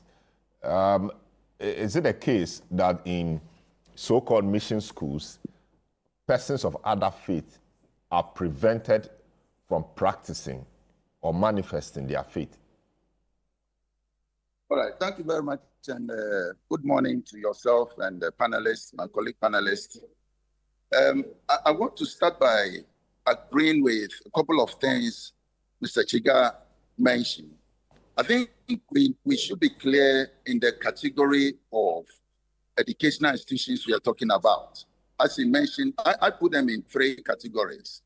That is the private, purely private, where I build my school. Government has nothing to do with it. I own my land and I name my school. I run it throughout the year. Government doesn't put a dime in it. Then we have the missions establishing their churches. Government is partnering them, is providing support. Government doesn't take over. Government doesn't take over. It still belongs to the missions. And then you have the purely government schools, like Laboni, like Winneba, like Putan Secondary School, and others, Achimota, and so on. I think we should be clear about this categorization and what it means in terms of ownership and values. The mission schools have been established for a reason. The missions were running them anyway without government support. And it was government responsibility to establish these schools. So I think it is in the wisdom of government, knowing that these mission schools or missions are doing something I should be doing. It is fair enough if I partner them and support. Government comes in to take up the fees of teachers and so on. Remember, to the extent that the missions also establish teacher training colleges to feed their institutions. And so the missions have a very comprehensive approach to what they are doing. Government coming to partner doesn't make the missions lose their ownership, and we shouldn't forget that. And so I think from that position, the missions have a very, very significant role and influence. And by the way, the constitutional provisions for freedoms, there is no freedom or right that is absolute. It doesn't, even in my own house, where I bought my land, I got an architect, I employed masons, they built my house and I fenced it with a gate. My freedom in that house, to the extent of being in Ghana, is not absolute. There are things I cannot do in my house. It belongs to me. But if we are not careful, we want to make it look like some people are being discriminated against. No, I don't think it's discrimination. I think there are boundaries that we must respect. After all, the mission schools don't say that if you are not a Christian, then we don't admit you. We will admit you, except that as an institution, we have our own guiding norms and principles. And then the other point I want to quickly make is that the Constitution also provides for institutional rights. The Constitution of Ghana doesn't provide for only individual rights. Institutions also have rights. And so institutions that are set up with a particular mission, particular values and norms, I can't go to, let's say, the military or the police and decide that I want to do something the way I want to do it as part of my human rights. They have guidelines. I can't go to GBC or GTV, and because it's a state-owned institution, I want to do anything I want to do as part of my human rights. There are boundaries and institutional norms. And so whichever way you look at it, freedoms and rights I want to establish are never absolute in any way. That brings us into the educational setting, where the missions have set up the schools, government is partnering them, but there is a reason why the missions set up the institution and government coming in. And so government recognizes, the ownership of the facility. And the other religious persons who come to the mission school, they are not prevented from practicing their religion. But for institutional coherence, for the institution to be held together, for there not to be chaos, where one person says, I do this, another person says, my religion says this, and another person wants, no, for institutional coherence and consistency, the institution must necessarily have its own values and norms and how it wants to. How about the issue of fasting, for example? We all know that Ramadan is a very important part of the Islamic faith. So, yes, I'm talking about the issue of fasting. One of the matters is that in Wesley Girls, Muslim girls are not allowed to fast. And that breaches a cardinal pillar of the Muslim faith or the Islamic faith. How do we address that as well? I mean, there's the month of Ramadan. The whole world knows that Muslims fast. But in this particular school, you will not allow them to fast because it is a mission school. Is that the case?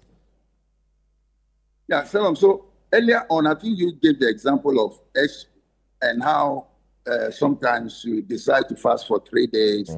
You see, within those periods, when it is dining time, when it is time to go for dining, necessary to go to the dining hall.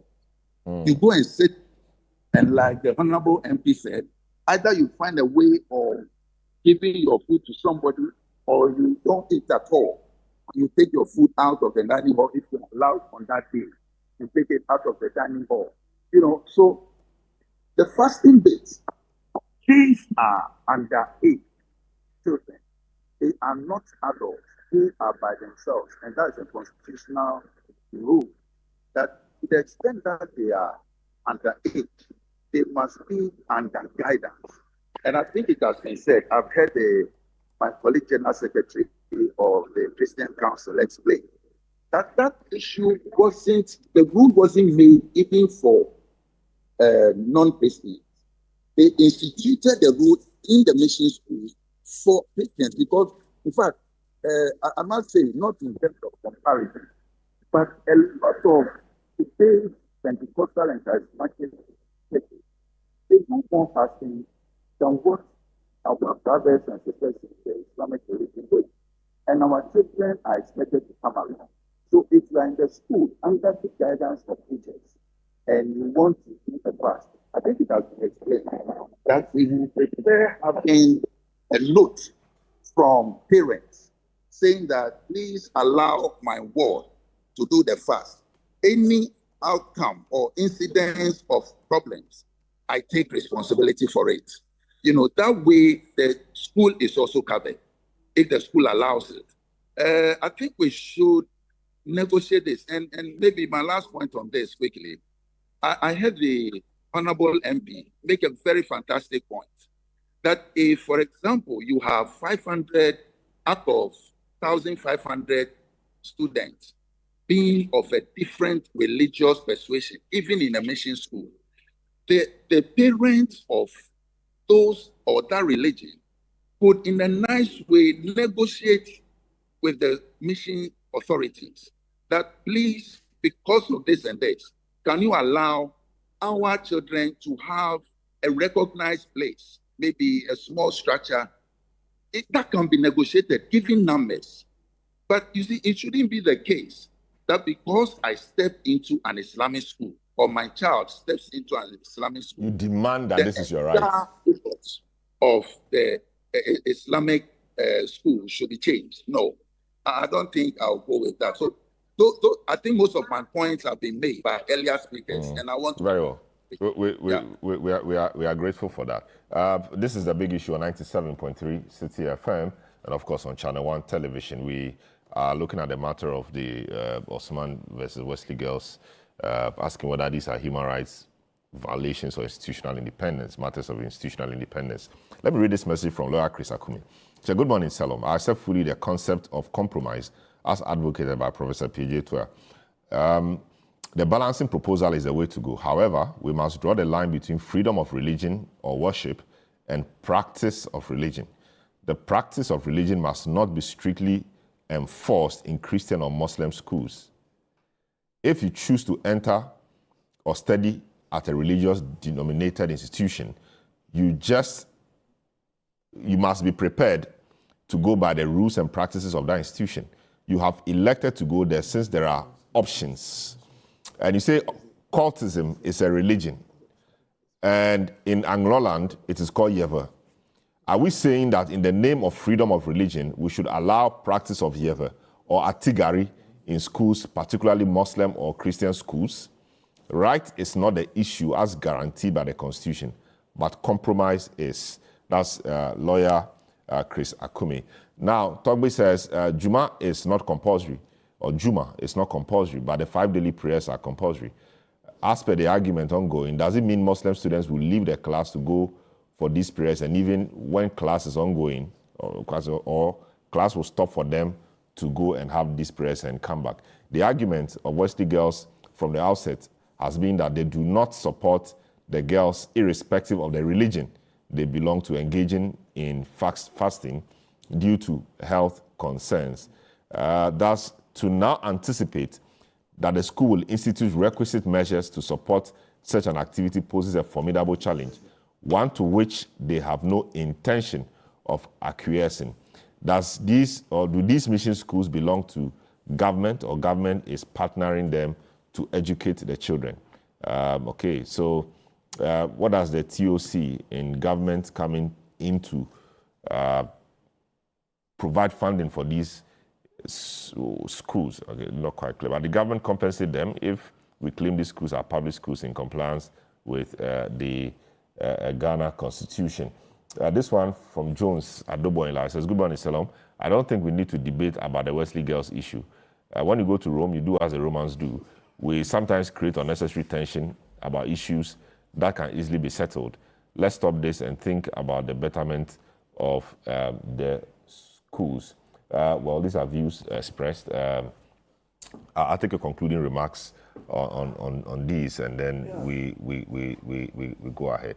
So balance is the name. Negotiation is it. It is. But negotiation, if you are negotiating, it doesn't necessarily mean you have the right. You are trying to persuade a person to get you something. Is that not the case? Yeah. But that's what they say cannot be. And I don't know what to make of the Attorney General's position, that despite the fact that they are publicly funded, they reserve the right to maintain or retain their identity as mission schools. And so the mission schools are right in doing what they are doing. Selorm, one is good, the case is in court, because some of these matters, you need judicial pronouncement to settle it and give guidance. And so I'm all for testing the Constitution in matters like this. And I know that in terms of interpretation, the courts always avoid absurdity. So the court will be guided by all the facts from whether all the institutions, and then they'll make their determination. But for me, my concluding remarks will be that as a country, we are not in crisis in terms of religious tolerance. We are very, very religiously tolerant. And in fact, we respect ourselves from Christians to Muslims and all other religious groups, that when we overstretch one or two of these matters, it creates unnecessary confusion, as if there is a religious battle or a religious matter between the parties. The point is that children are in school, and that's my position. Children are in school fundamentally to be trained academically. No school should put in place a mechanism to compel anybody to switch their faith. And I have said time and again that no school in Ghana today has that inclination that they are going to compel anybody to change their faith. That one, somebody has to prove to. And if you look at the claims that the person is making at the Supreme Court, he's only trying to enforce someone's fundamental right to religious practice, such that, yes, though I am entitled, I'm in this school, it's a public school, I am a Muslim, give me an opportunity to express myself. So the schools understand that you're a Muslim, you can practice your faith, but how do we create the enabling environment? And that can only be done by further engagement and consultation, and also, as I said, the numbers. Because you cannot be handpicking individuals in an institution and create spaces for them. It goes against coherence, training, discipline, amongst others. And so for me, it's an interesting matter. We are all one as a country. We need to build this country with a lot of tolerance. And I believe that the various positions that the Methodist Church, the Christian Council, if you read all their publications, they are only trying to establish the fact that government is here to partner us. We have established our schools based on certain values and principles. Please allow us to keep to those standards. But these are not the reasons why government took over those schools. No, government took over those schools because one, there were challenges in terms of funding. So, and then in trying to broaden education access, you thought that, okay, why not take up some of the bills of those schools and then allow, because, and I'm even thinking, and that's a big one, maybe this big issue. Is government ready to allow the mission schools to take back? It's been a conversation on the table. And government has always been careful allowing the mission, because I think if we push this, we stretch these days, we will come to a point where the mission schools will say that, and let's do fee paying. Let's take over our schools, pay our teachers, whoever wants to come and pay, and then, but I think that is not where we've got into. And so let's see how it goes. All right, Andrew, your concluding thoughts on this. So I think that, like I said, in my personal view, is that this is not about Christianity versus Islam. For me, I think we are being pushed to relook at our education once again. Because this issue about whether or not the mission schools will take, if they are pushed, I bet you, they'll just go for the jewels in the crown. Methodist school will just go for Wesley Girls and Infants. We will leave the other Methodist schools. Presby will just go and take Presec. He will leave the other Presby schools. The Anglican will just go for at school, probably St. Monica's, and leave the other, you understand? But I think it's an opportunity for us to relook at our own educational system in terms of the categorization and all. Because I listen to the other respectfully. Now, are we saying that so right now, when you take the so-called mission schools, what are they?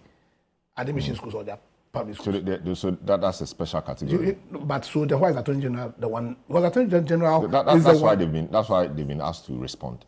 Yeah, but they are the council. They are council for the mission school. Yeah, but so we don't know whether Attorney General entered appearance for them. But for the court was joined in the suit. Yeah, for the court to order Wesley Girls to respond, then it means that Attorney General necessarily may not be representing them. I don't know. But I understand Attorney General was joined. Yeah, he's a party to the suit. He's a party to the suit. Because it is believed that it is a public. Even if it may not be 100% public, but even if it's 1% public, then he has a stake in there. So and we know the state funds those schools. Is it 100% or 200%? You see, that was that we need to relook at. Yeah, but you see, you can't also discount the ownership of the school or the should I say the initial ownership of the school. Once you did not pay them compensation, etc., we don't even know how it happened. So I'm not discounting the heritage of the schools. What I'm saying, because they are public in nature. That's why Attorney General is in. But then that then means that in how they are run, you can't say because your heritage is religious based, then you have the right to restrict under Ghanaian. But if we pick from where Prophet Dr. Ayato Chega came from, he said these mission schools have an understanding, have signed some understanding of government. So government affirms their position that yes, though we are coming in to support you, we still give you some rights. Exactly. Okay. And those rights, and it includes those churches also funding a part of the schools. So those rights oversees the constitutional rights and the rights of the children under the Children's Act. And that's why I'm saying that. And that's why I was saying that I'm brought the issue of the length. You understand? Because I think now it's becoming obvious from all that Mr. Chega and Co have said that the issue of fasting is one that schools generally frown upon because of the local parentis matters and all of that. Exactly. So then, in that same light, See, we'll have a problem if, let's say, in a Methodist school, the Methodist practices are allowed, or the children are allowed to practice their Methodist practices, and then other children who have different are not allowed. That So, would for be example, discriminatory. if the Methodist Church is declaring a fast, Yeah. would the students be made to practice or exactly. to partake in that? That would be or interesting. even beyond the fasting. I think right now it's clear that during Lent they don't fast. So the fasting issue, no Muslim can go and say that I'm being discriminated against because I was not allowed to fast. But the other Methodist practices. You understand? So if you allow the Methodist students, let's say in a Methodist school, to partake in some of their Methodist practices, then these schools are not practices. No, I'm making a point. I'm making a point. See, So, at times, I think it's making a hypothetical point. Let's not be hypothetical. We should talk about the realities in those schools. So unfortunately, you didn't go. Fortunately, unfortunately, because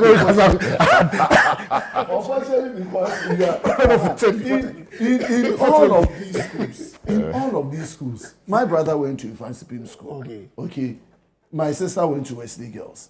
In all of these schools, there is no fundamental teaching. Doctrinal teaching. No, it's just about you knowing that if it is Roman school, like St. Augustine's College, when it is Sunday, you go to church service. You don't use a rosary, you don't do those things. No. They will not give you rosary and tell you to. No. So you just observe those things, the hymns and all of this. So, and build it up from there. You can ask around all the schools. There's no doctrinal teaching, but because it's a Methodist school, you'll be singing Methodist hymns. Hymns. Because it's Anglican school, you'll be singing Anglican songs. So it's only the hymn that makes you Anglican. It's only the hymn that makes you and they're preaching by the father. If it is Roman father, the father will come and do the Roman stuff. So good point. Let's not let it be as if there are new doctrinal stuff that changes the mindset of Dogu says, I went to Infant Spain. We never engage in fasting. The issue in discussion is about fasting and not about general practices like prayers. The school has not stopped them from praying. So we incessantly discuss upon the state's assumption of control over the schools, yet the query persists. Did the school duly compensate these mission institutions as unequivocally mandated by the Constitution? That's interesting. Is Mr. Heziga still on? Hello, Mr. Heziga?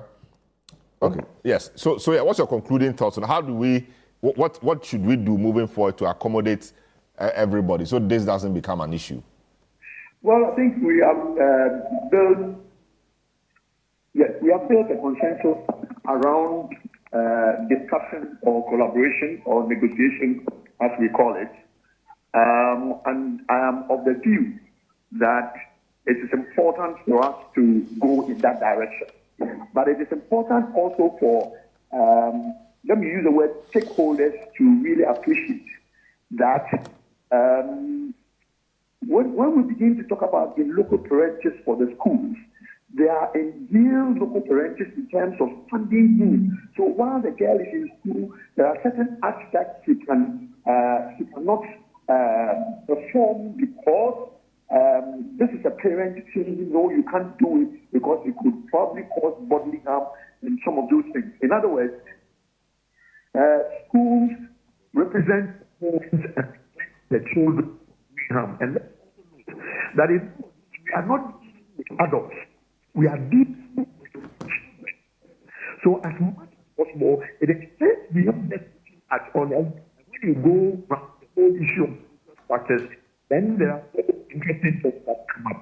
And maybe I'll also add to close my conclusion thought is that as much as possible, because we do not do doctrinal issues in the school, the churches don't do any doctrinal issues apart from the fact that when you go to the Catholic school, when there is a particular state holiday, the school will be on holiday for the mission schools and other public schools will still be going on with their classes.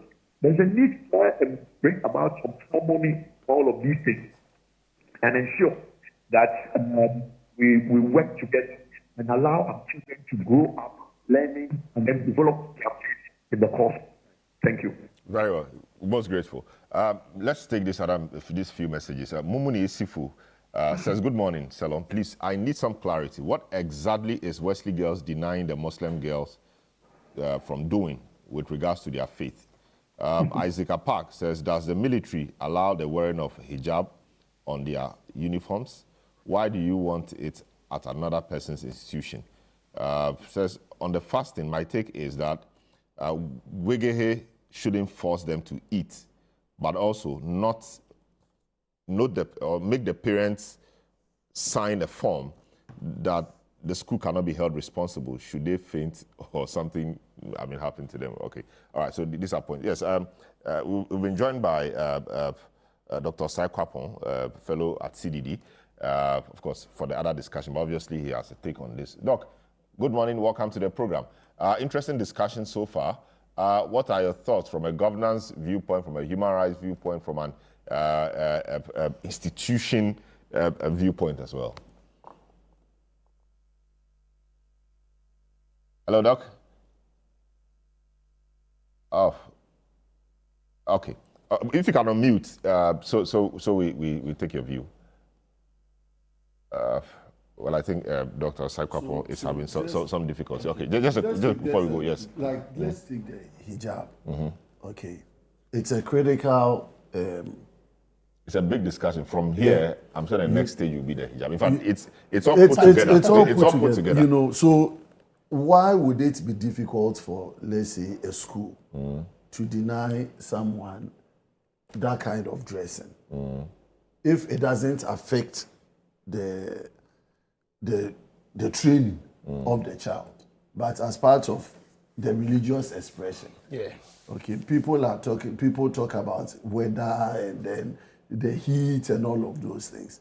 But if not for those reasons, and it should be legitimate reasons why you would deny someone that entitlement or right to put on a hijab, because that goes to the core of a religious practice, and that shouldn't also be seen as when those denials come, then I'll have an issue. So the dress code, so the GPCC, for example, talk about dress code. The GPCC, for example, says that they are not denying anybody from being in the school, but the dress codes in those mission schools, must not be disregarded, must be followed. So as part of the dress code, you don't wear hijab. You keep your hair short, you wear your uniform and everything. That's how it should be. That's the case that GPCC is making. That is part of the dress code. So wearing hijab. How is it different from the Atwata Rasta case? How is it? Because in the Atwata Rasta case, the school's view was that, listen, as part of the code, you must keep your hair short. You understand? And yet it was held that the child had the right to keep the Rasta because, and so if that's the case, then because of religion. This is more religious. It just has to be in the blue and in the yellow and green color of the school. Very well. The hijab. So perhaps the school will have to procure hijabs as part of the dress code. Maybe. Because we must be interesting. We'll take a short break. We take a short break. When we come back, we'll delve into the discussions of the happenings in Parliament. This is a big issue.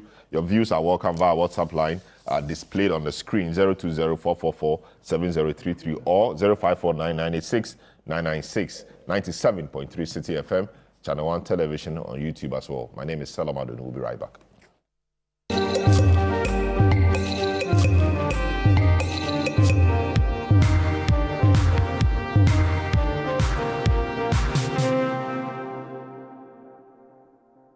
Meet James. James has been searching for happiness for years. So we asked locals to point him to the source of their happiness. Until one fateful night, when his search finally came to an abrupt end.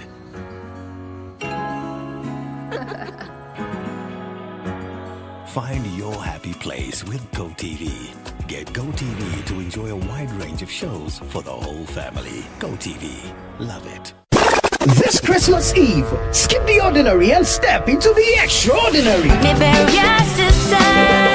Welcome to the Situation All White Party 2025, where the music never stops, the energy never drops, and the fun never ends. Celebrating grand style with great music, irresistible food, and an atmosphere that screams good vibes only. Date 24th December 2025. Venue Good Park near the Accra Mall. Time 8 p.m. till late. Dress code, it's an all-white affair. Get ready for electrifying live performances from Kofi Kinata,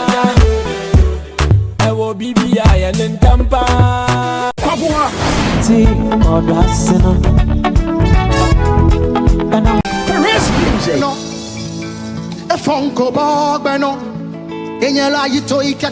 Inchin Band, and DJ Mingle.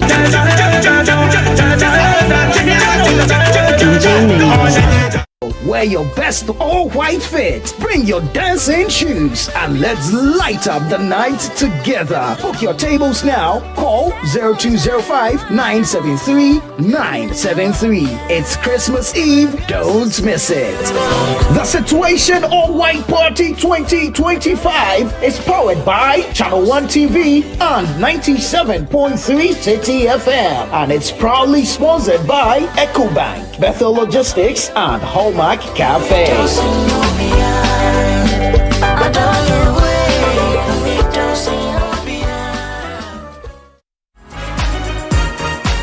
This week on The Upside Down Show, we uncover a story of pain, regret, grace, and revelation. Selorm Adonoo sits with a man who spent more than 2 decades in prison for an offense he did not commit. How did you find yourself in prison? I met a friend who happened to be a police officer. He took us to a place where the car was parked. Right. And then he said, this is the car What car was it? Then it was even a taxi cab also. Okay. He brought a car number plate and he asked me to replace that number plate on the car. Out of panic or whatever, he just disappeared. He was wearing a smock and suddenly the smoke fell down. He shares his unbelievable journey and even brings his special greetings from evangelist Mama Pat. I'm bringing greetings also from our sister, Patricia. She's also doing well now. You saw her? Oh yeah, by the grace of God. The day you came out and you saw the sun, when you stood out of the Selorm prison, where were you going? What came to mind is that from hell to heaven, darkness to light. One day you win. One day you win. One day you win. One day I hear you. Make a date with us this Sunday at 7 p.m. on Channel 1 TV for a thought-provoking conversation you won't forget. It's time to promote volunteerism, active citizenship, and patriotism in Ghanaian society, where we shine the spotlight on the unsung heroes among us. Today, we're not just launching a program, we're igniting a revolution of skills, dreams, and hope. On Volunteers TV, we highlight and celebrate people and groups that are great examples to us all. Every single region in Ghana, we're doing something. Good. So no one's being left behind. Over 800 kids that come to school, so having an extra classroom, extra resources will be really, really beneficial. If you're a volunteer, you are actually serving because you are giving up your time and resources for nothing in return. Volunteers TV, Sunday at 6:30 p.m. only on Channel 1 TV.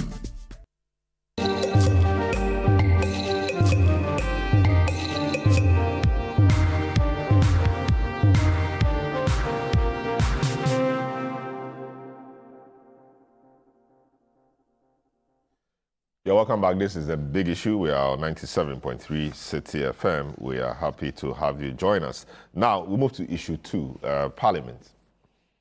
The first discussion was a bit somber, but this is Parliament. Speaker of Parliament, Abang Babin, has clarified that the Pandai Parliamentary seat cannot be declared vacant despite a High Court ruling that annulled the 2024 election results and ordered a rerun within 30 days.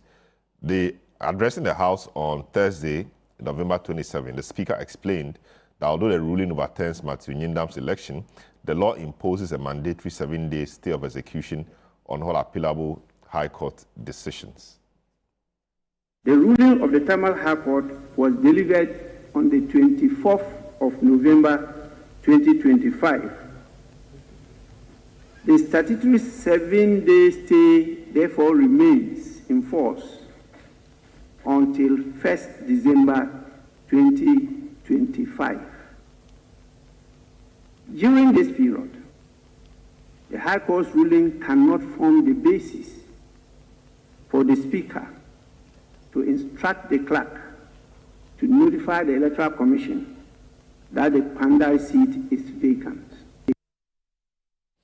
All right, that's the Right Honourable Speaker of Parliament, Abang Babin. The minority in Parliament has sharply criticised the Tamale High Court Judge Justice Emmanuel Bruplanche, alleging that his handling of the Kpandai election petition amounted to judicial irresponsibility.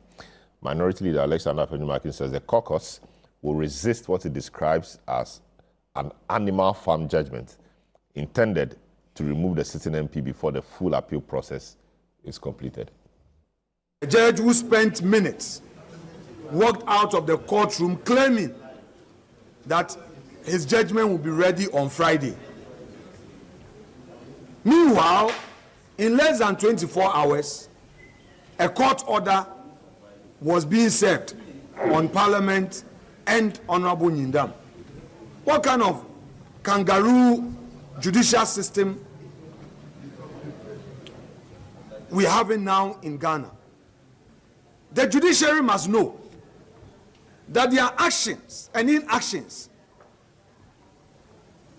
to serve the interests of whoever their paymaster is has the tendency of destroying our peaceful republic.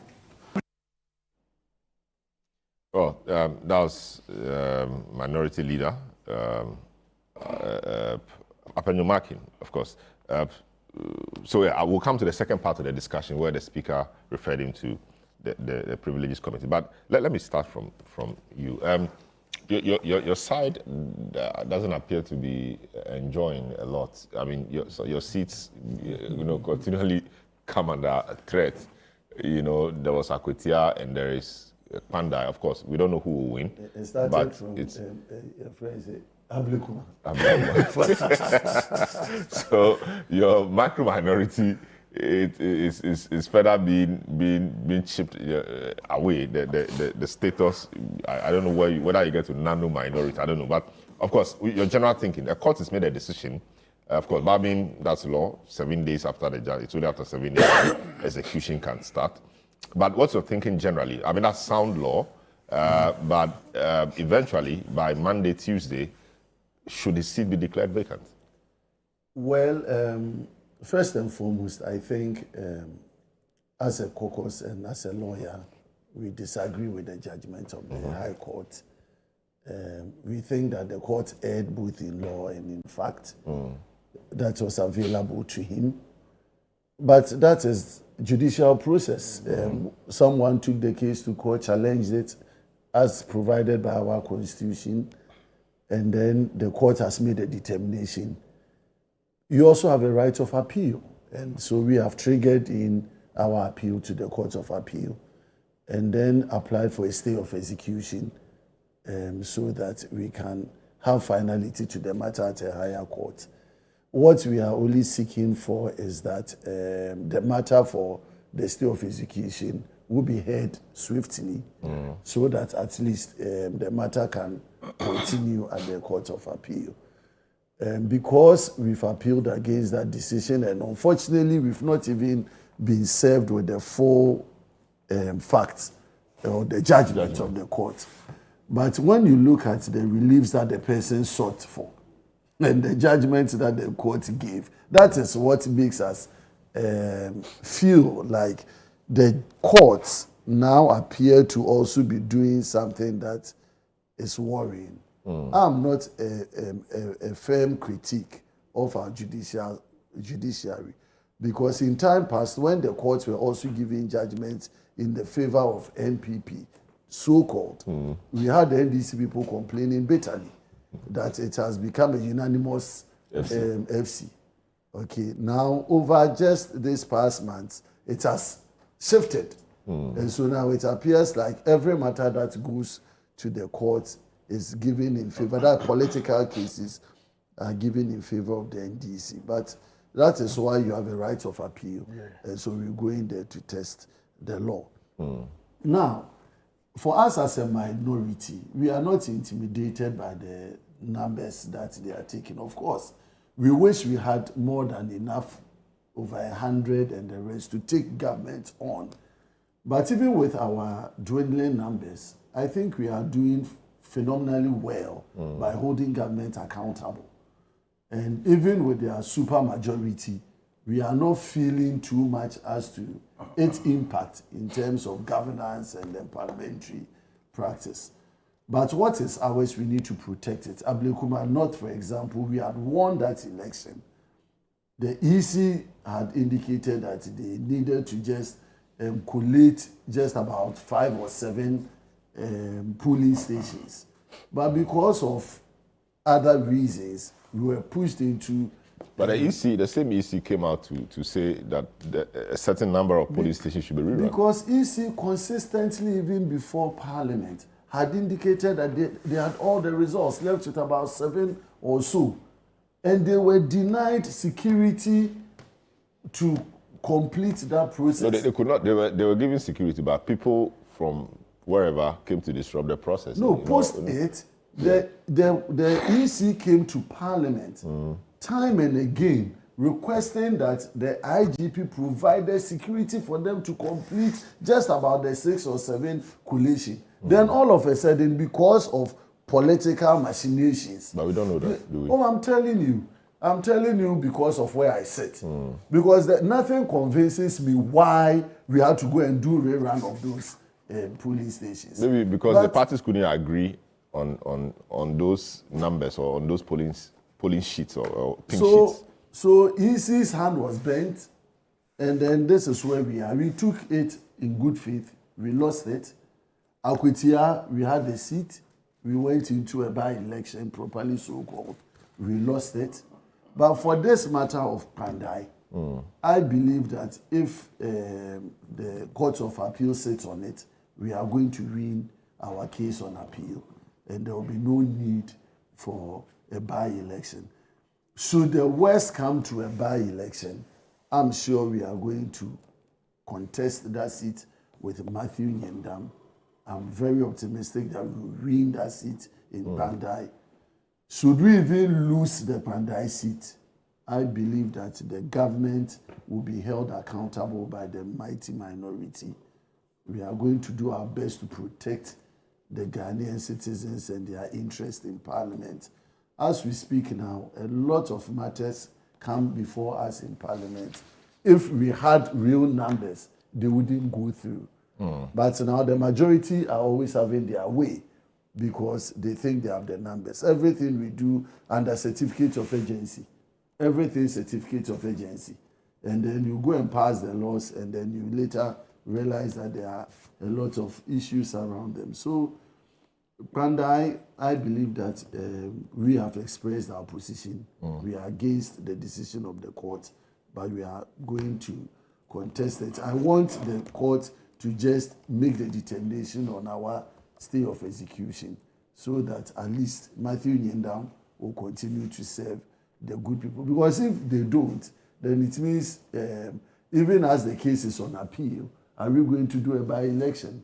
And then what happens is the same thing we discussed about the Chief Justice removal and how do you enforce your rights even after another right has been. So let's see how it goes. But I think that we should get to the state of execution. But the state of execution, you must demonstrate exceptional circumstance. Oh, but we have we've before, indicated 44 contest. Someone is contesting 41 polling stations, and now you throw all under the water and say we should go and conduct. So what comes? And you first have to convince the same judge before you go up to repeat the application. Yes, but the judge, I think, out of only courtesy and fairness in law, one has a right of appeal, and he has triggered that appeal. So what will you do if I come to you and say, stay your execution as I go on appeal? What kind of convincing again do I have to give to you as a judge to convince you that you should allow a stay of your judgment, execution of your judgment, as I have that right on appeal. And we are saying that the grounds of the appeal basically sit around why you will nullify, someone claims to nullify 41 police stations, and then you go ahead and say that we should go and rerun against 117 or so police stations. It's inconsistent with decisions from Akufo-Addo versus John Mahama 1 2023 petition, and even the Ablekuma one that we had to rerun only specific police stations. If the person has contested issues around some police stations, and you want to do, to be fair, let's go back and do rerun of those police stations. Why do you want us to go and conduct a full rerun of the Ablekuma? So that would be my thought. I think there are so many good reasons why the appeal should be sustained on behalf of Martin. Andrew, what's your thoughts around that? I mean, the minority appears to be. I mean, things keep coming up. Should on Monday, Tuesday, can the speaker go ahead and declare it vacant, or the stay of execution holds his hands? Yeah, so I think the speaker, like he acted in the previous, is a very lawful speaker. Yeah, you understand. On Tuesday, he's going to declare the seat vacant, because he said that the only reason why he's staying execution is because of the law. The law, you know, generally when judgments come, there's 7 days, and that's the only reason why he's not declared the seat vacant. So even though there's a stay of execution, the execution is the declaration of the seat not vacant, not part of the execution. No, because unlike an injunction, a notice of a stay of execution. No, it operates as a stay. It does not. No, it does. A notice, no. Unlike an injunction. Even an injunction, that's so for injunction, so the stay operates as a stay. No, the stay of execution. No, it does not. No, it does. It does not. You become. But it does. If not, then things would have happened. So it is the filing of the notice of appeal that does not operate as a stay, but the filing of a notice of filing of a stay of execution operates. Maybe you need to give me an authority for that, because what I know is that what's called a notice of an injunction is as good as an injunction. Yes, I don't. That of execution is even more serious than the injunction. When the injunction is debated, depending on where. So after you just give me after just give authority. Now. But for me, the biggest story for me is the reaction of the minority leader. I would have preferred that he had taken my brother's position. Because when Nanado had the presidential, go against him in 2013, you understand? His famous press conference, because of his position as a former Attorney General and as a presidential candidate, he acted in a manner that did not undermine our constitutional democracy. You understand? Any elements of the arms of government. Now, in the way the minority leader went about his press conference, to the extent that he called the kangaroo court. In fact, he said what's called animal farm. Essentially to say that the judiciary or the judge is biased. I feel that it undermines what's called our judiciary in the way, as in he can disagree like you did. You said you don't agree with the judgment, and he hasn't. You're entitled to say that, and that because of the avenues our constitution itself has given, because our constitution has given us an appellate avenue. It's giving you a supervisory avenue where, let's say, under the right circular, you can even go to court and quash by way of a certiorari. You understand?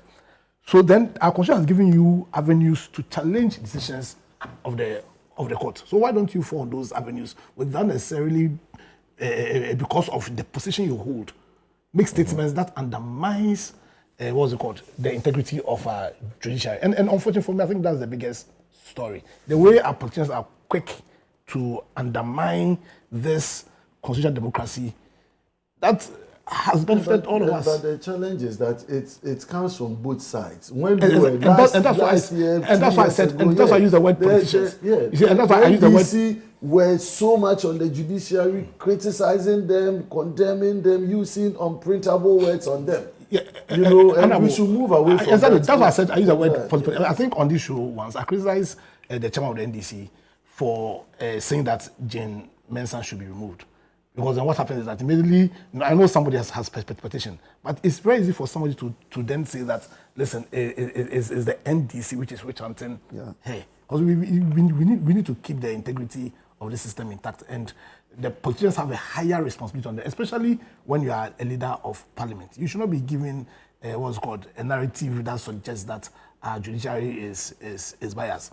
You don't agree with the decision. I've heard I haven't read the judgment myself. I've heard what you're saying, and it's a very cogent argument you are making, and I think that's what gives you the confidence that you succeed should you go on appeal. So I think that should be our attitude, and then let's see. But for me, I know that you are a mighty minority, but my position has always been that it shouldn't just be the duty of the minority to oppose or to not oppose, to serve as a check on the executive. It's the duty of the entire parliament to serve as a check on parliament. Don't. Exactly. So unfortunately, because of that, we the citizens are exposed. Yes, and if because the same party that sponsored your president also sponsored the majority, and then because of that, they don't go allow everything to go through, then the purpose for which we separated the powers of state will be and I think we should look at that. Now let's look at this Afenyo Markin ECOWAS court matter. What do you know about the situation? Afenyo Markin was a member of the ECOWAS parliament. Yeah. It had to be reconstituted. His name was taken out, but he found his way there. I don't know on what ticket he went, whether he went on his own and paid his own ticket or Parliament paid for him. Normally, on such official trips, Parliament will bear the cost. In this case, I'm not sure Parliament bore the cost because the majority leader would have known. He found himself there, and understand it became an embarrassing situation because he insisted to be part of it when indeed the official list submitted and read out by Speaker did not have his name. Let's have the Speaker, let's hear the Speaker citing Afenyo Markin for contempt and referring him to the Committee of Privileges for further investigation. And the action follows a petition from the majority leader, Mama Yarega, after the minority leader opposed moves to exclude him from Ghana's ECOWAS delegation. Honorable members, having reviewed the complaint, the standing orders, and the governing principles, I am satisfied that the matter raised prima facie implicates the dignity and institutional integrity of this House.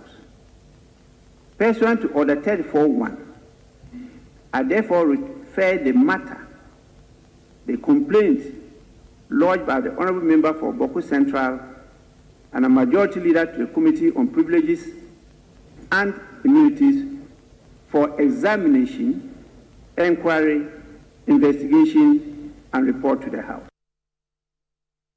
That's Speaker Babin. Honourable Nyako, what do you know about the situation? What do you know about the facts of the case? Okay. So let me just put on notice that the Pandai case has now been taken over by our Director Legal, Senior Gary Nimaku. Okay. And I'm informed that on Tuesday he's even going to appeal the decision or challenge the decision at the Supreme Court. Those processes will be filed by Tuesday. Okay. So that is the information I want to put on record. Okay. But on this ECOWAS Parliament and matters arising, it's an unfortunate incident, but we brought it upon ourselves as Parliament.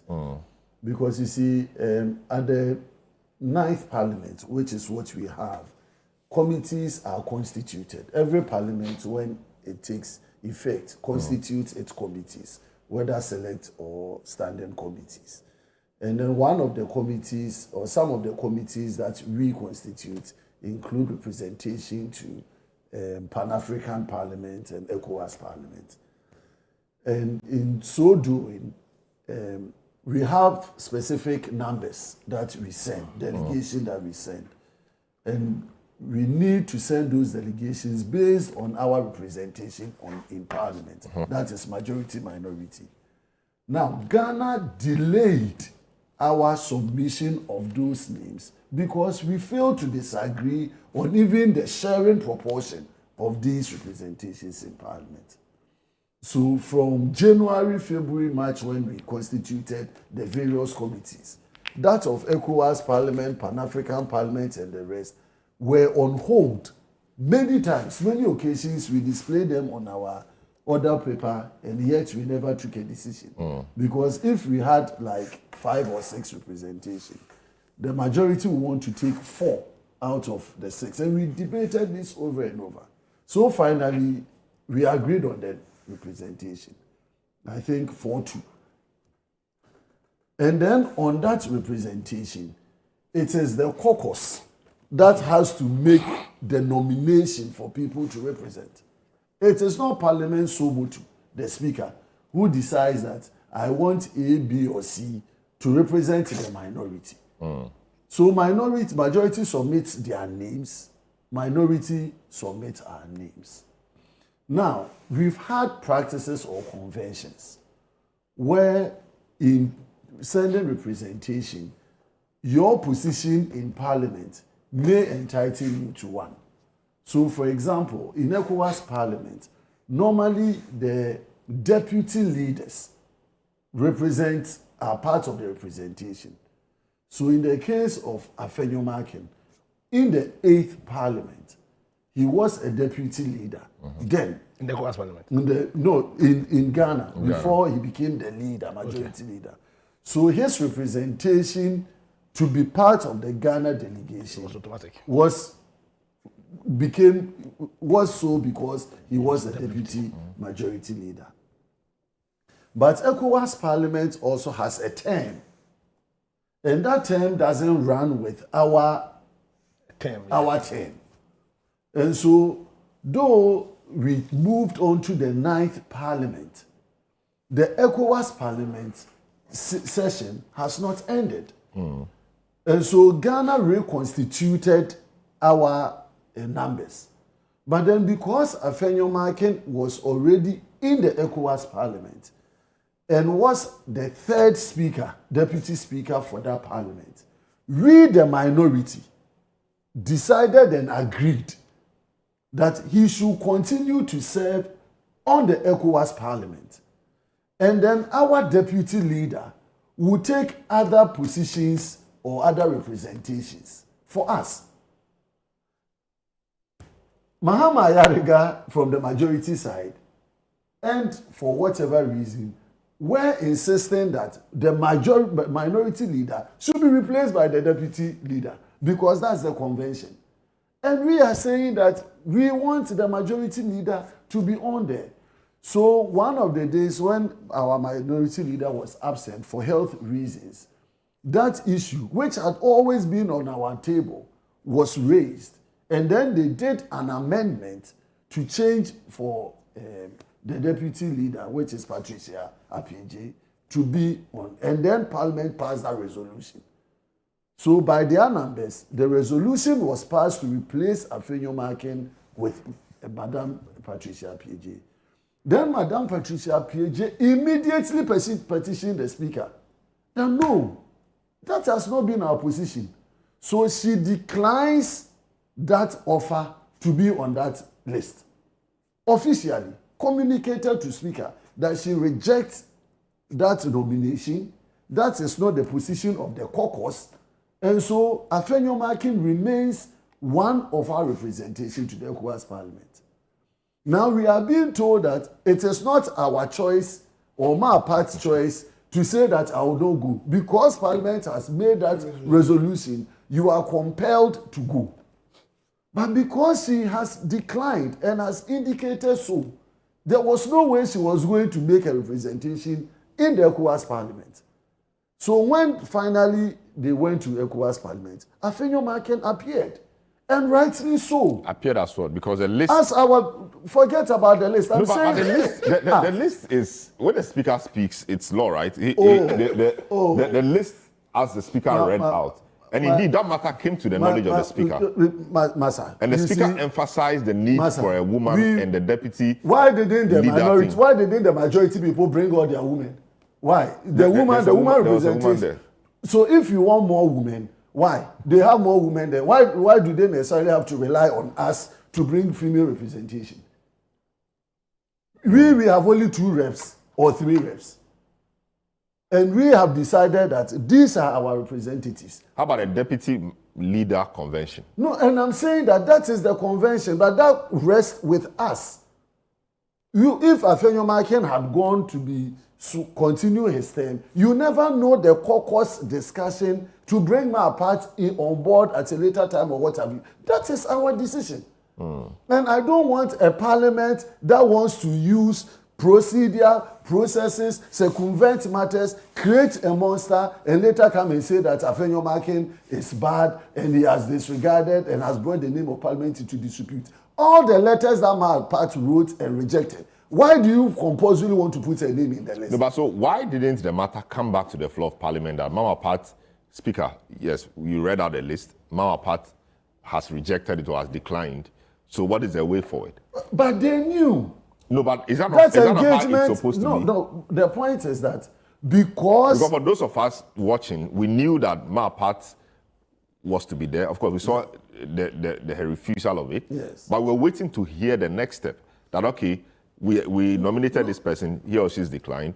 It doesn't mean that the old order remains. No, but there should be a new I agree with you. But that's where I'm coming from, that same day or the next day, if the minority deputy leader writes to you as to speaker, Mahama Yaga is in the known, that there is no way, because you are trying to bring a rift between even our leadership.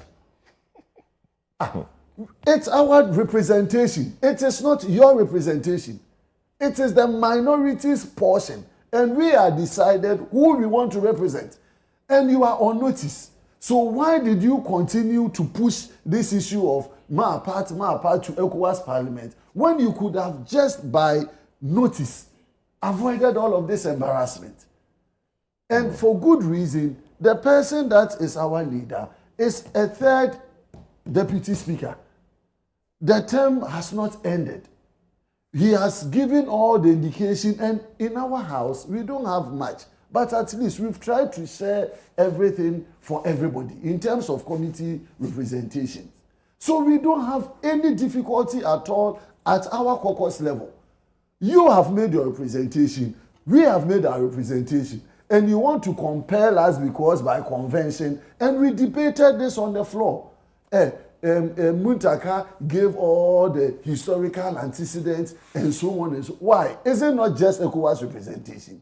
So if we choose to move apart from one area to another place and we agree amongst ourselves and so on and so forth, why do you then send the list to ECOWAS? You know that we have declined. Maapat will not go. She cannot go. Afenyo goes. And then now you are creating that he knew his name was not there and he has come there and he has created some embarrassment and so you should be referred to privileges committee. Please, we shouldn't do this to ourselves. I'm wondering how he went there. Because normally Parliament would have sent you there, would have paid for you to go there. And so but he paid on his own. But is that a practice? You don't pay on your own. Parliament but later when you rectify it, you come for refund. No, you see, no, maybe on no more. No, you see, we have the spirit and we have the letter. We want to be respected as a caucus and as a minority. You see, you can't ambush us, use your numbers and resolutions to compel us to do things that we have agreed as a caucus not to. No, but you see, this is interesting because the same Afenyomaken in 2017 was at the center of this. In that case, he became the good boy. When Fredo Pareansa also went in a similar manner. And he said Fredo Pareansa said he was the guy. He also went like that. It took Afenyomaken as a young MP then to relinquish his seat and said no, he should take it, he will not be part of it. Exactly. Before the ECOWAS Parliament swore in Ghana's delegation. Yes. So he, having been in the center of that before, should have known better, which means that he actually knew what he was going there to do. He knew exactly what the situation was going to be, and he intended it to be so. And so you see, I don't want to go to the mess, the end. But my point is that we created it ourselves here. It was avoidable You failed to correct it here. So, for example, I don't know your processes, but somebody could have filed a motion or a question seeking clarity on this, given that my part had rejected or declined the nomination or offer. So that will compel Parliament or Speaker to make a pronouncement on it. But what I'm saying is that Speaker was seized with that notification. He never responded. To cure the mischief. So he never responded. He never responded to my part that I've rejected. Yeah, but it's not the first time. There's a way people bring his attention to things to compel him to make a determination on a matter. That wasn't done. And Afenyo Makin himself, who is a master of that, never did anything. Another prayer who does that so well, also never raised any issue. D-Day comes and you fly on your own to the place, pay your own bills, pay your own hotel bills, and you drive yourself to the place. He's a member of the parliament. He's already a member of that parliament. But he's a member of that parliament because he's a member of Ghana's parliament. His term has not expired. But the ECOWAS parliament. What's the practice? If he had lost the seat, would he have still been a member? He had lost his seat. He would still have been a member of that parliament. No. But go and check the ECOWAS, the parliamentary protocol. I did that check. So that if you are having 6 representations, you have that 6 will include a non-MP in No, Ghana. they will give them notice that we're losing going forward. But now he's still a member of parliament.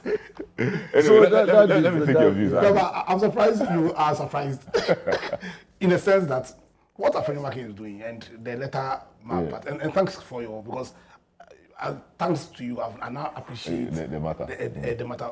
You see, because of their parochial nature, they think public positions are their personal properties. You understand? Because how on earth can you, the minority leader, former majority leader, try and behave in a manner contrary to the resolution of Parliament? Because Parliament acts by resolutions. You understand? This was foisted on them. It wasn't foisted. No, majority is like we vote in Ghana. Yes, I wanted. It's our slot. But subject. But no, it will certainly be subject to the approval of. But you said we have 2 or 3. For example, so let's say it's you have 5 or 6. So they say we have 6. Bring somebody, but that somebody will be subject to our approval, and that's the resolution. So they are. No, it's a resolution. It's Parliament resolution. Yeah, because it's the resolution of Parliament that will tell. Yes, and so they say, oh, listen, we have 6 space slots. We are very charitable, even though we are mighty, and you are very. We will give you 2, but the 2 that you are going to bring, that person will have to get approval of Parliament by way of the resolution. Because when they go to the courts, they are going to use the resolution.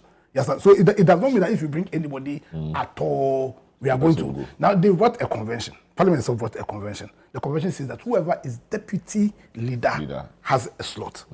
Yes, and Afenyo benefited from that. That exactly. And right now you are majority, and Parliament is saying that no.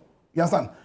So you cannot disrespect the ruling of Parliament. You cannot. You are essentially what you are saying is that you don't respect Parliament. That's what Afenyo did. And I say for me, I'm not surprised because he thinks it's his property. And you are asking all the right questions. So you take your private money, you understand, to undertake a public service. But it's still service. You understand? And you go there, so you take your money. Attempted service. It's a service. Come on. You understand? So, and I'm saying that I'm not surprised. Because it's the character of this current MPP. When I say it doesn't mean that every MPP person has that character. It's not that everybody, but generally. And it's showing that because how can you, the deputy Parliament has taken a decision, and you are writing a letter to tell you what you want because you swore to serve us. And when you go to the ECOWAS Parliament, you are representing the people of Ghana. You are not representing yourself. You understand? And then because you know, And she ought to know. I'm talking about my part. So it's not just a friend who, in my view, has heard. I mean, my part. You understand? Because you ought to know before, when you even became an MP, that when you became deputy leader of the minority, as part of your responsibilities. This is what is that convention. You understand? So that when a resolution has been made and they insist on the convention, you do not write as if it's a personal issue.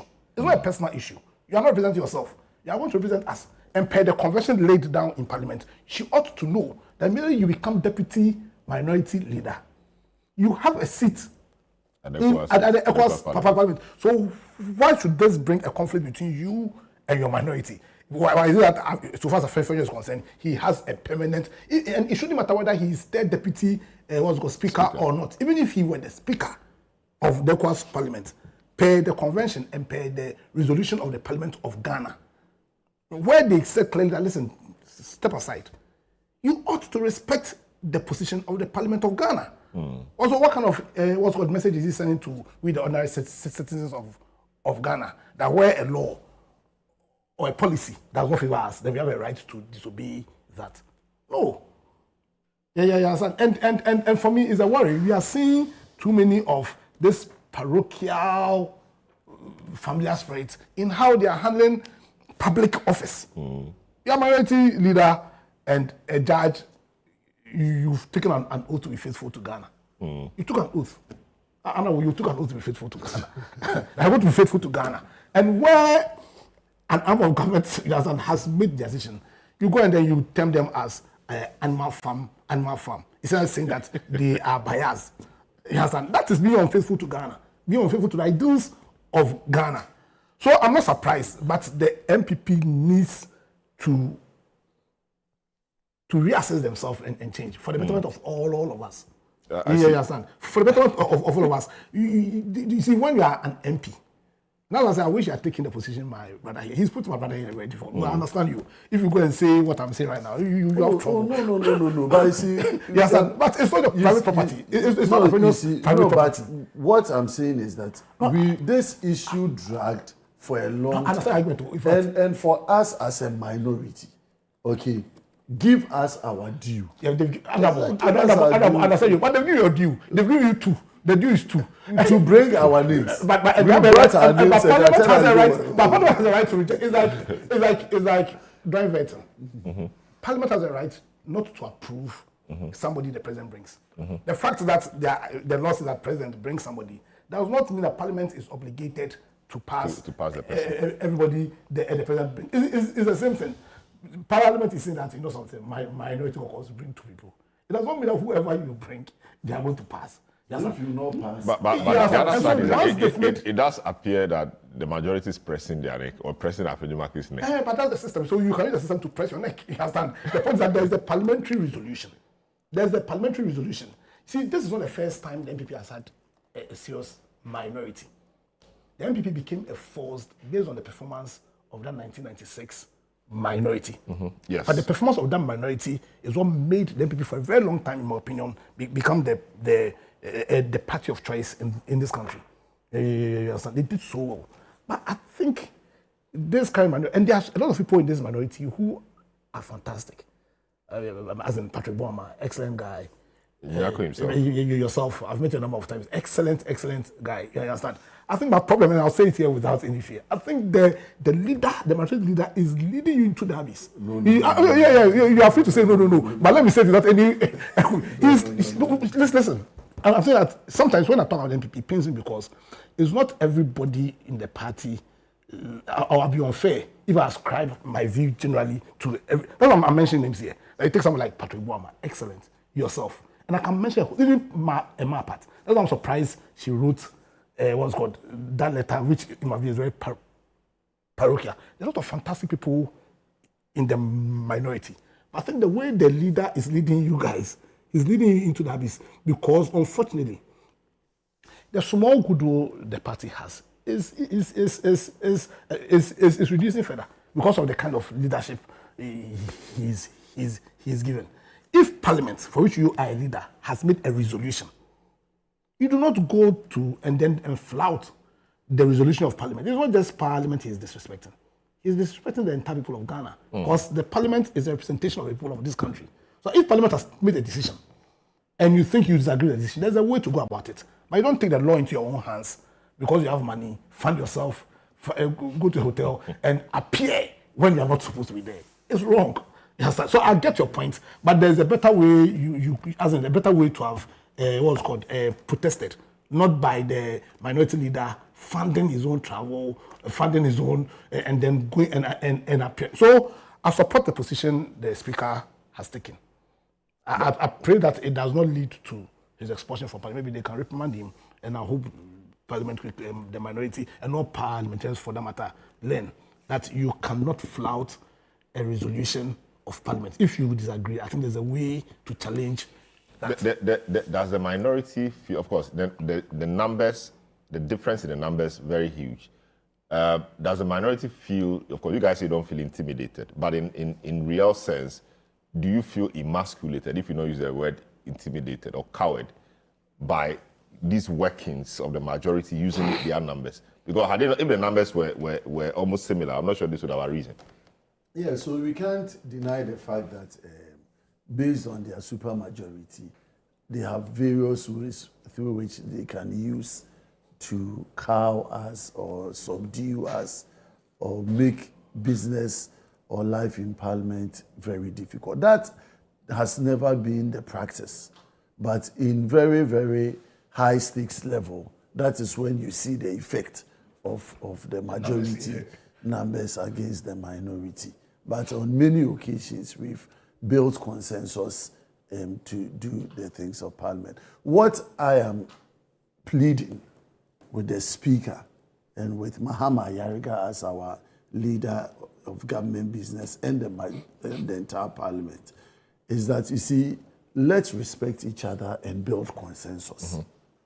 Mm-hmm. You think this is about Afenyomakin, or is just about, because you think the majority wants to find a way of silencing him? No, that was all it was about. Okay, if it wasn't because of it being Afenyomakin and the way he pushes, because he appears to be doing quite a lot with the ECOWAS Parliament, bringing the whole Parliament to a futu for their sessions and things like that. So if not for the way he's doing his things and the majority thinks he's been a hard person in their flesh, so then we need to also use other mechanisms to break you down. So that one, but it's part of politics. It's part of the business in the house. So we have to make sure that we avoid things that would also put us within those spaces and circles, and that will bring about. I think for us as a Parliament, nobody would want to disregard resolutions of Parliament or even the directives of the Speaker of Parliament. But all of them are avoidable.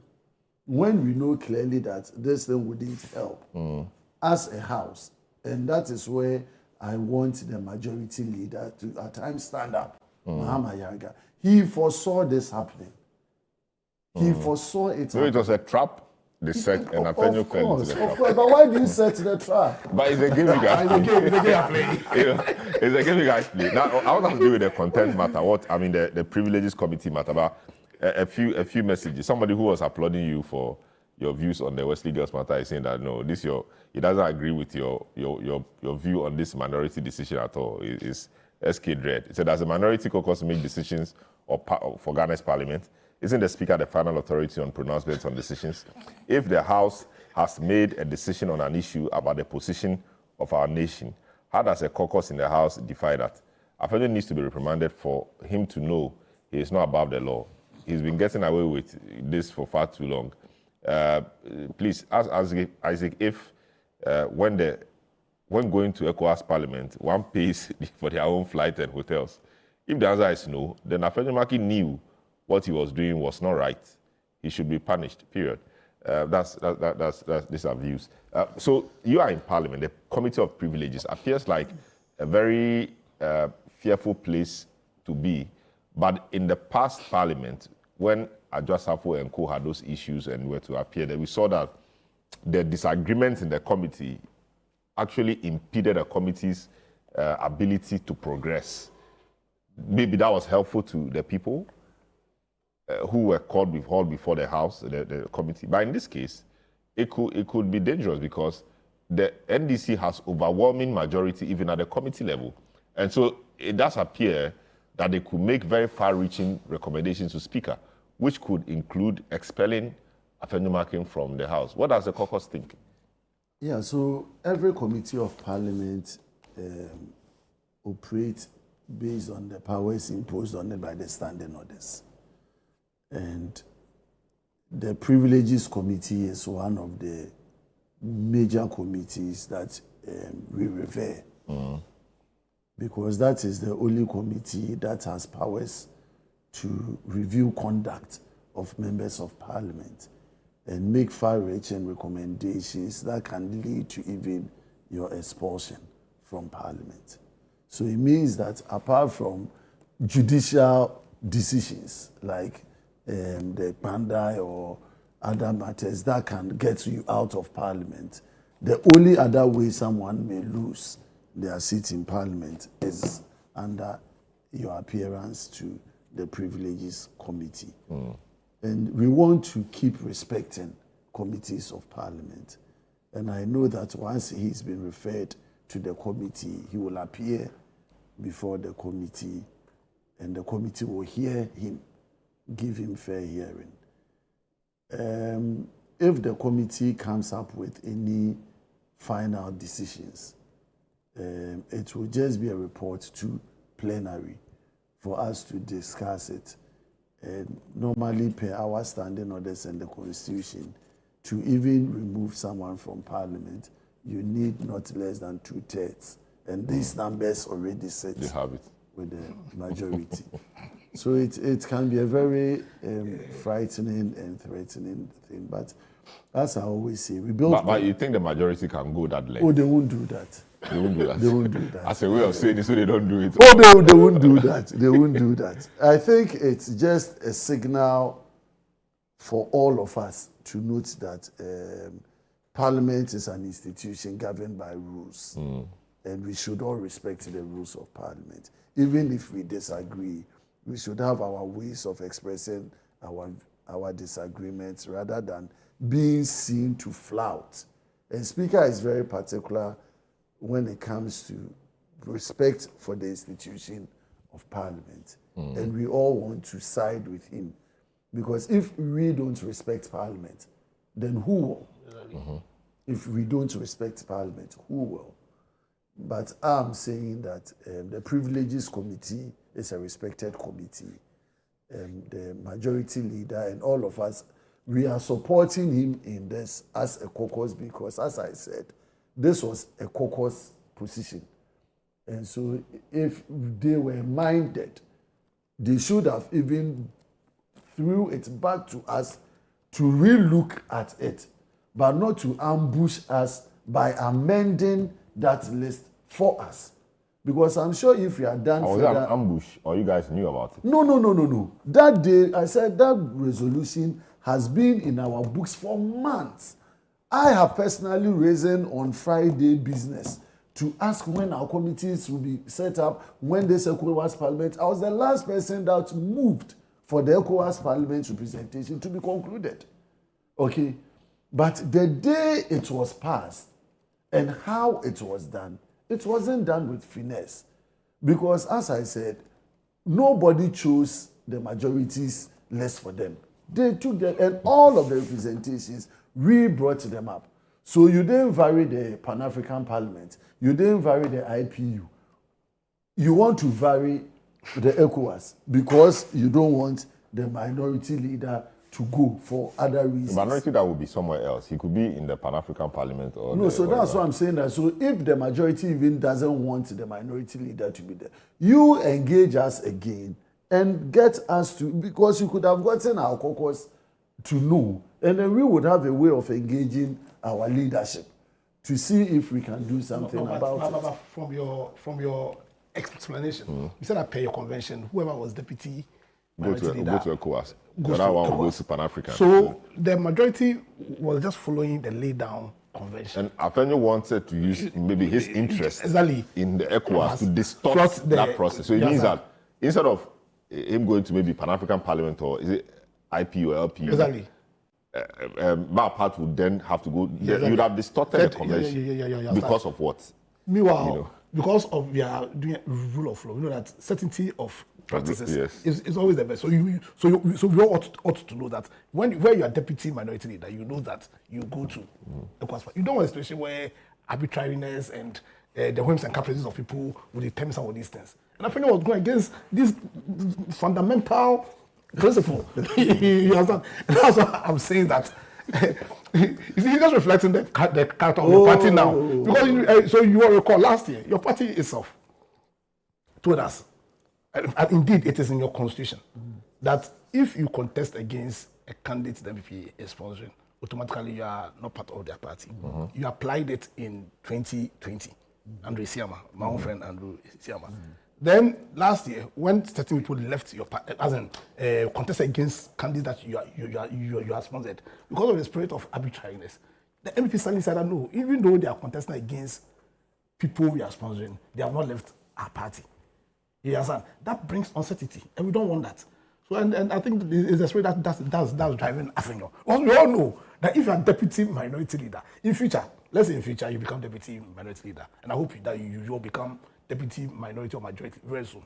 I like the way you your sense. But you know immediately that once I'm this, once you are confirmed as you know that this is what is happening. And so the majority was not pressing your neck. They were just insisting on sticking to their lay down conventions. And we should applaud them for that.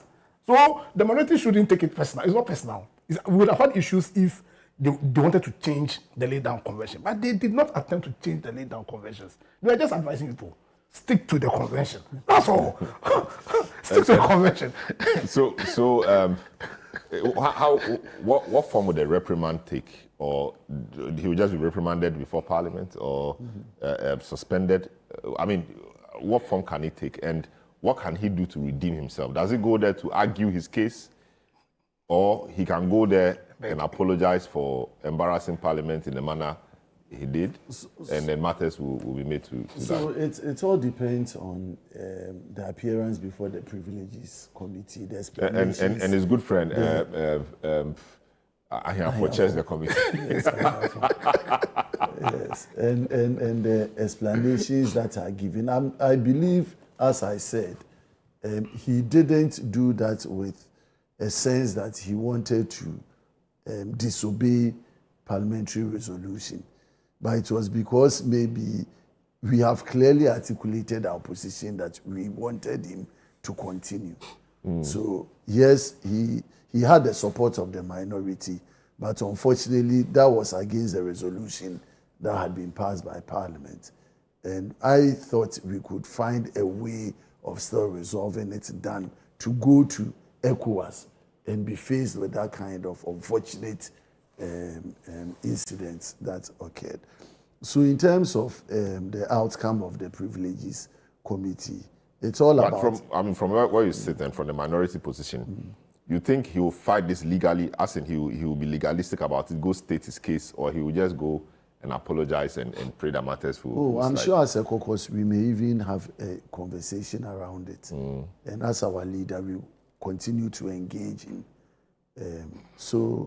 Let's leave it at this stage and look at all the issues around them. And then I'm sure once we appear... Chris Akume, who is a senior lawyer, is saying that given that this is ECOWAS and maybe the same thing would have been reported in other countries, Afenimaki must be pardoned if he apologizes in the leading newspapers of the countries forming the ECOWAS. But this matter is not before the people of ECOWAS, it's just the Parliament. So if you want to apologize, you can go to the... Reporters would have reported it. We've not cited any international report. You can check for... No, but the ECOWAS Parliamentary presents all of us. But fortunately for us, it is not published in any of the ECOWAS newspapers. He should go apologize. Guinea newspaper front headline. Guinea-Bissau. Everywhere. Then to go everywhere. Sorry for this. I mean... That interesting. I mean, the Privileges Committee. So, what's the membership of? You are the membership of head. You are a member of the Finance Committee. Yes. And where else? What else? Environment Committee and then House Committee. So when the decision is made at the Privileges Committee, no matter the kind of decision made, the House will still have to pronounce on that decision. That is so. So the House could overturn the decision of the Privileges Committee? Yes, the House can. The House can. I see. So if he is suspended, it will be for a certain number of days. Yes. But he can be sacked, though. I think we should say that. No, so. Yes, it can be. They can make recommendations for him to be expelled. Expelled from Parliament. I'm getting some information from former MP for Kankwe North, Fuseni Issa. There's always a confusion about Issa Hussein. Fuseni Issa. It says when NDC removed Muntaka and Haruna as leaders, they were made to continue in the regional parliaments. This was against the convention, but was ratified by the caucus. Yeah. I see. I didn't have that information. So if that has been done before, then maybe we'll have to relook at this Appenio matter again. Maybe that confusion was not there. Maybe the difference between this one and that one, if indeed it happened, was that now there was confusion even in the Ghana parliament before one took the step of going to ECOWAS on its own to go and represent the country. And also that time was 137. And no resolution had been passed to change them. So it was all by consensus. Okay. Exactly. That was a clear resolution. So this one it was a clear is a resolution that changed the matter. All right. So, okay. So, this is the big issue. Thankful that you joined us today. This is how we conclude today's edition of the program. My guests this morning, in the first part, have been, of course, Professor Kojo Apije, Professor of Law, University of Ghana School of Law, Apostle Emmanuel Okule, GPCC General Secretary, and Rapia Dankwa, Head of Legal, United Party, and Isaac Boamanyako, Member of Parliament for the Ifia constituency on the ticket of the NPP. And of course, they did justice to the second matter as well, where minority leaders referred to the Privileges Committee, and we also looked at the Kpandai matter and a few other things. Thanks so much for doing the viewing and the listening. My name is Selorm Adonoo. Thanks so much. Catch you same time next week. Have a good afternoon.